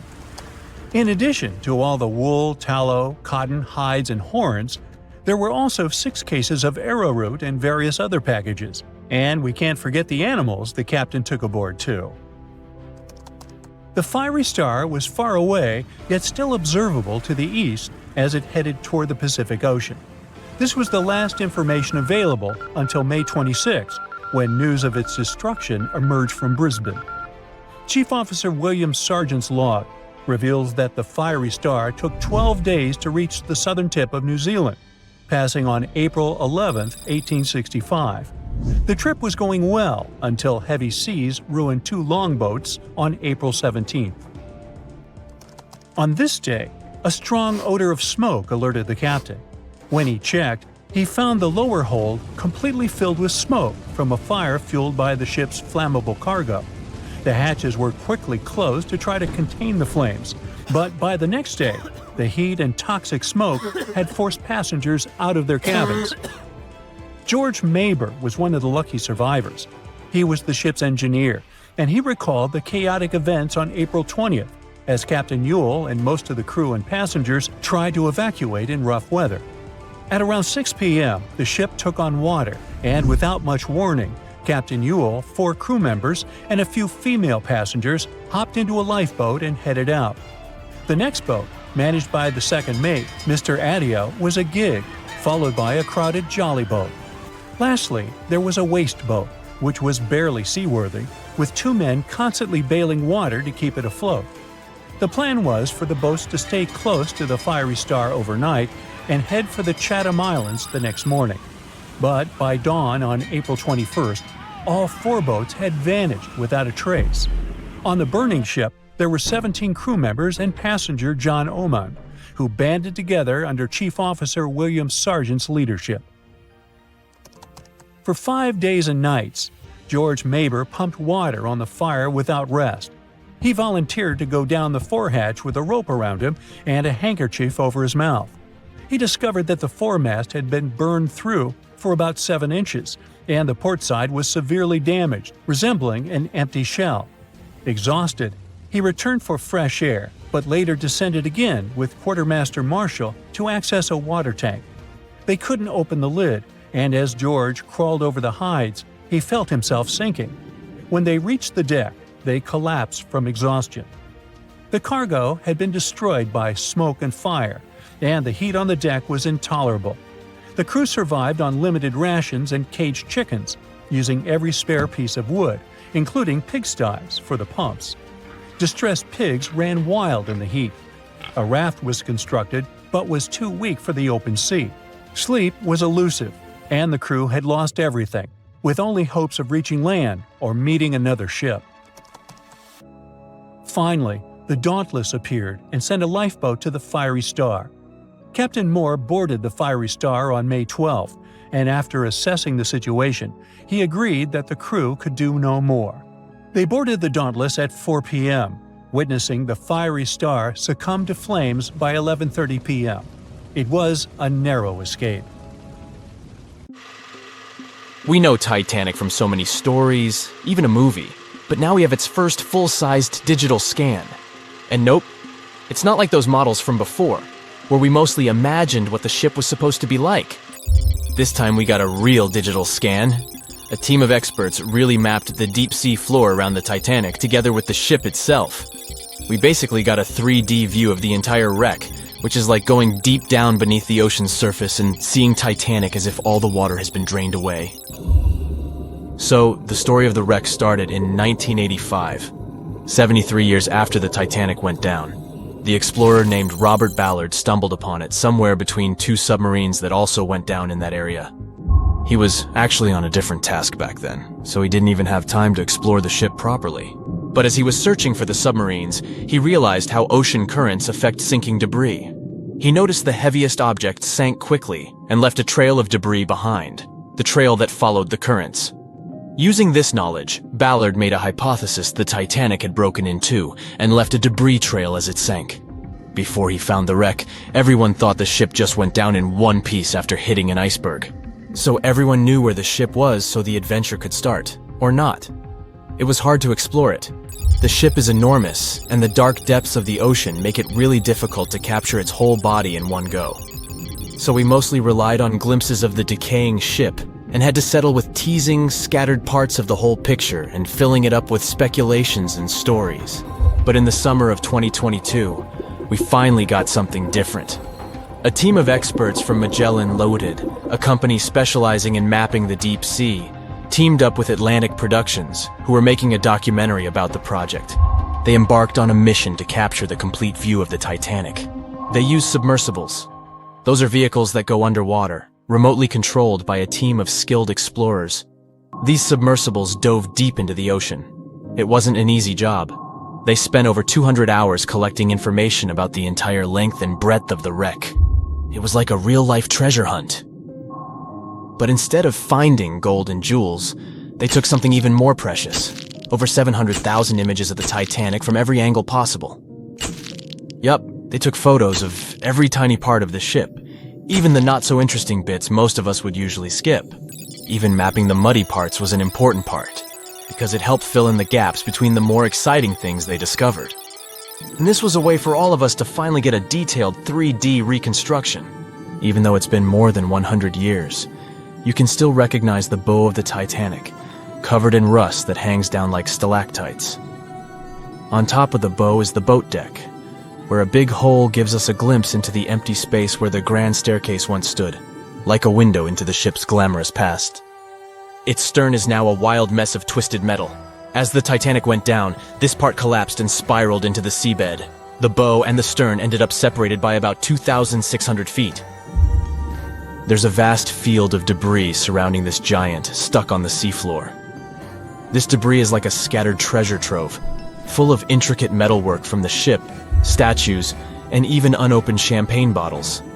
There are also personal belongings that went down together with the ship, like dozens of shoes resting across the seafloor. It was a tough task to do, go down and take all those pictures. It may not sound that hard at first, considering it was the vehicle that really immersed itself into such deep parts of the ocean, not the people. But studying the ocean is hard. We haven't explored, mapped, or even seen over 80% of it. The conditions are harsh, and the pressure becomes more intense the deeper you go. And their vehicle had to dive down to nearly 13,120 feet below the surface. That's like 12 Eiffel Towers stacked on top of each other. Plus, you have strong currents in that area, so it was probably like trying to navigate through a watery maze. And submersibles weren't supposed to touch anything. Even the slightest wrong step can damage the wreck that was already so fragile. It seems like the Titanic is frozen in time, so it will always be there waiting for us. But in reality, it's slowly disappearing. It's pretty obvious that the ocean water ruined it considering how long it has been down there. But it's not just that. The wreck itself has become a home for a specific type of Bacteria Halomonas titanicae that even got named after the famous ship. These bacteria have a special ability. They can survive inside rusty formations known as rusticles. They kind of look like icicles, those spikes of ice that form when water falls from something and freezes. These bacteria have a taste for iron, which is abundant in the ship's hull. For them, it's like a real buffet down there. And as time goes by, these bacteria will keep eating away at the iron in the ship, bit by bit, until one day the feast comes to an end and the whole ship is gone. It's like a slow but steady recycling process. So this 3D model we got because of the hardworking team and technology comes at the best time because we never know how much time we have left with exploring the famous wreck. This time we might even understand the collision with the iceberg better. You know how movies always show the Titanic hitting the iceberg on its right side? Well, we can't even be certain about that. The scans could help us figure out if the ship actually grounded on the iceberg, like getting stuck on it. We can study the stern and analyze how the Titanic struck the seafloor. That will also help us understand what really happened during the sinking. Maybe we'll get a chance to discover if there was really a strong fire that sealed the fate of the Titanic. One theory says that the coal fire had been raging for a whole 3 weeks before the ship even took its first and last trip. And this could have made its hull weaker, which means most of the work was done. The iceberg just delivered the final blow, if there even was an iceberg, as some people wonder. There's an alternative theory they suggested where the Titanic may have actually hit a hidden mass of pack ice instead of a typical iceberg. Pack ice is made up of large sheets of ice that float near the ocean's surface and can be difficult to spot. They believe this pack ice might have drifted into the Atlantic from the Arctic Ocean. According to one professional mariner, Captain L.M. Collins, that stands up with that idea. If the Titanic had struck a regular iceberg, the ship would have sunk much more quickly than it did.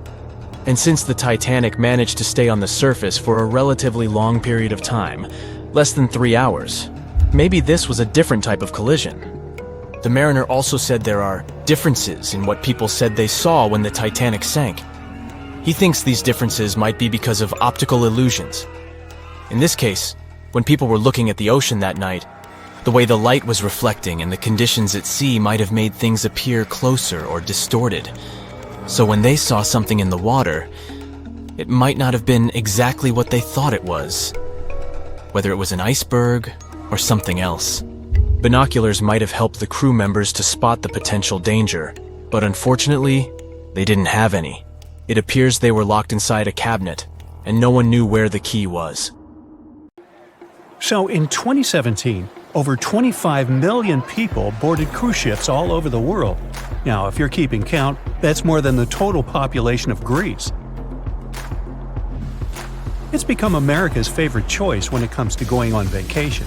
It's easy to see why hopping aboard a cruise ship becomes more popular each year.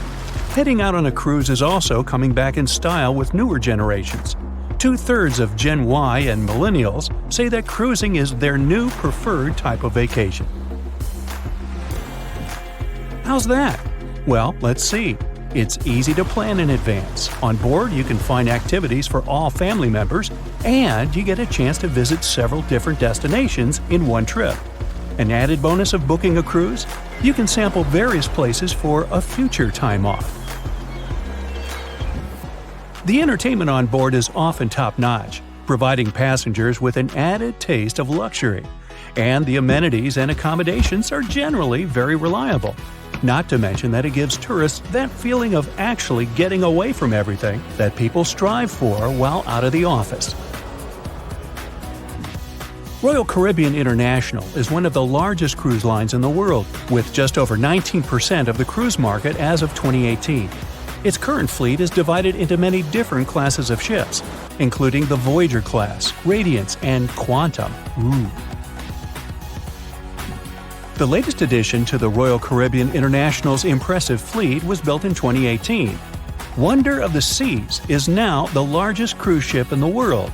Since this spectacular liner has just had her maiden voyage in March 2022, let's look at some of the incredible perks it has to offer its passengers.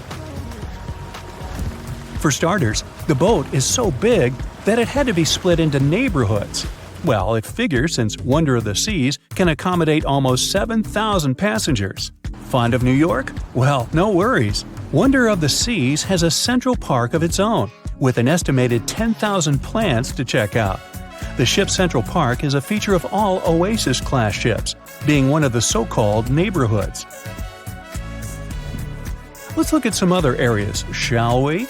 Like this boardwalk. a place that includes an arcade, a candy store, and a sports bar. It's best suited for long walks. There's a pool and sports zone on Wonder of the Sea. These areas feature the ship's numerous pools and hot tubs. There are many activities to check out on the sports court. Then there's the Royal Promenade, or Promenade if you prefer. That's the main road on Wonder of the Seas, with bars, lounges, and places to grab a cup of coffee, or a luxurious latte. The entertainment neighborhood is the focal point for leisure activities on the ship. Here, guests can find a comedy club, an ice skating rink, and even a theater. The spa and fitness area is a tranquil zone with a huge array of treatments available. The fitness center is free of charge, by the way, so there's no excuse for guests to skip a leg day. An extra 8th zone was added to Wonder of the Seas. It's called the Suite Neighborhood. This is an exclusive area designed for guests staying in the suites. Oh, now I get it. It's located at the top of the ship. Guests here have designated staff members called Royal Genies. Yeah, if you rub a lamp in your suite, they appear. Nah, not really. The genies are similar to butlers. They can cater to just a few cabins. Of course, the cruise line wants to divert other guests from asking these crew members various questions and taking their time. That's why the genies don't wear name tags in public areas.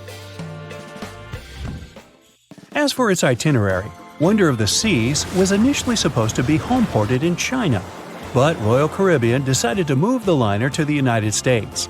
In March 2022, the ship started its journey with 7-night Eastern and Western Caribbean itineraries.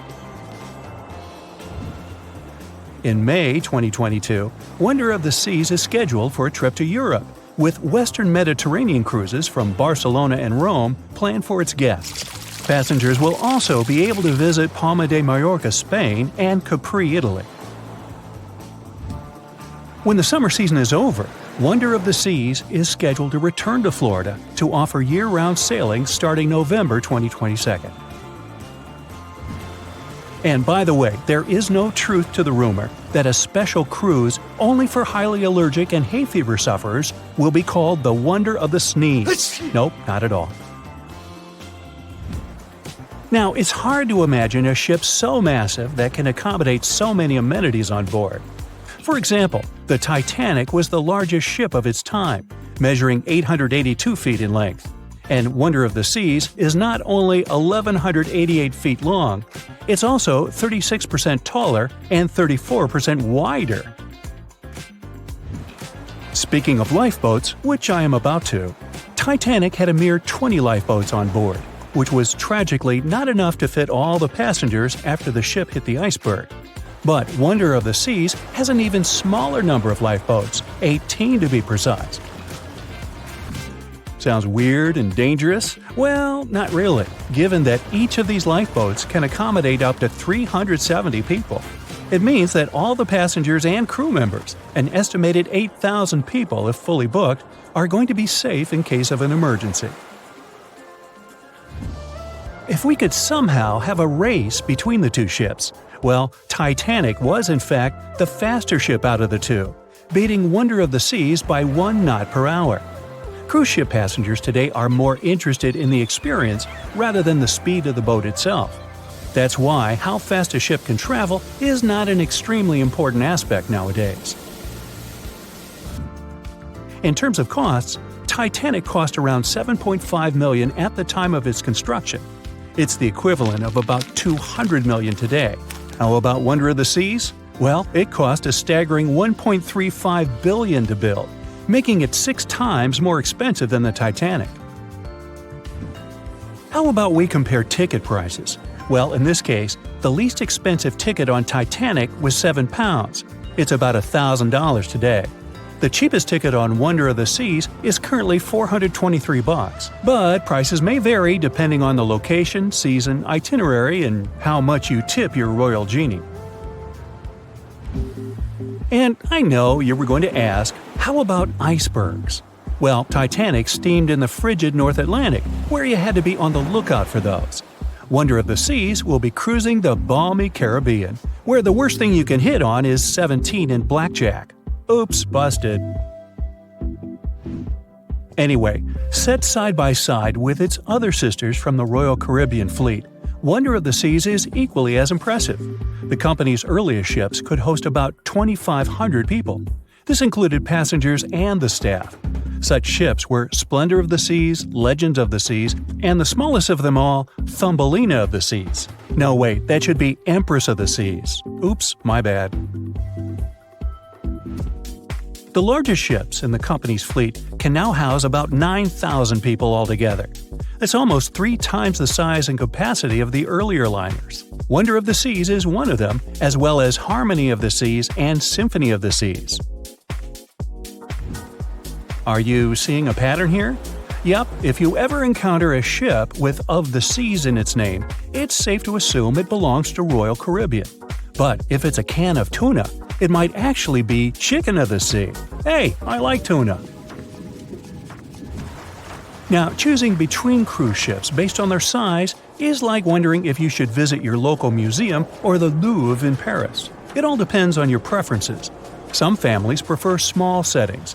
Others are fan of large spaces that can provide everything they need.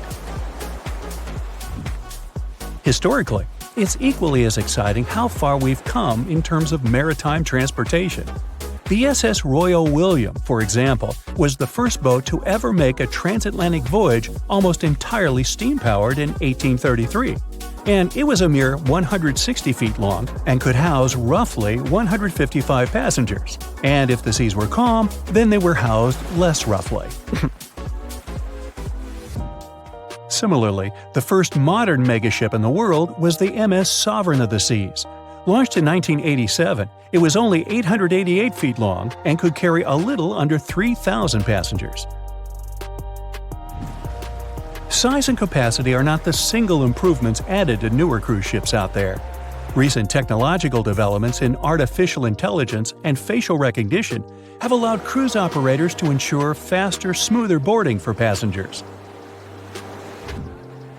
If, in the past, it took from 60 to 90 minutes for all passengers to board a ship, nowadays, cruise ship operators manage to get people comfortably settled in less than 15 minutes.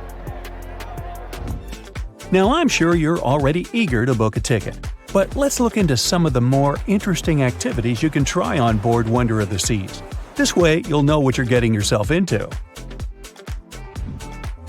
All Royal Caribbean ships have loads of artworks available for their guests to enjoy. But Wonder of the Seas goes above and beyond, even featuring statues of astronauts in key locations around the ship. You'll find the first astronaut looking through the glass at the promenade, while a second one is busy rock climbing at the boardwalk. The third and last astronaut is more of a movie fan. This statue can be found near the movie screen sitting area. Going astronaut sightseeing is proving to be quite the experience among guests. In the areas with no access to sunlight, Wonder of the Seas features virtual balconies. In case of bad weather, guests can still have a feeling of the outdoors, but without having to hide from wind or rain. Teenagers have a place of their own reserved on the ship. There's a special club with a private hot tub, selfie area, games, and comfortable seating. The inside part of this club features a vending machine, an interesting collection of literature, and tables for foosball. Well, sign me up! That's it for today. So hey, if you pacified your curiosity, then give the video a like and share it with your friends. Or if you want more, just click on these videos and stay on the bright side.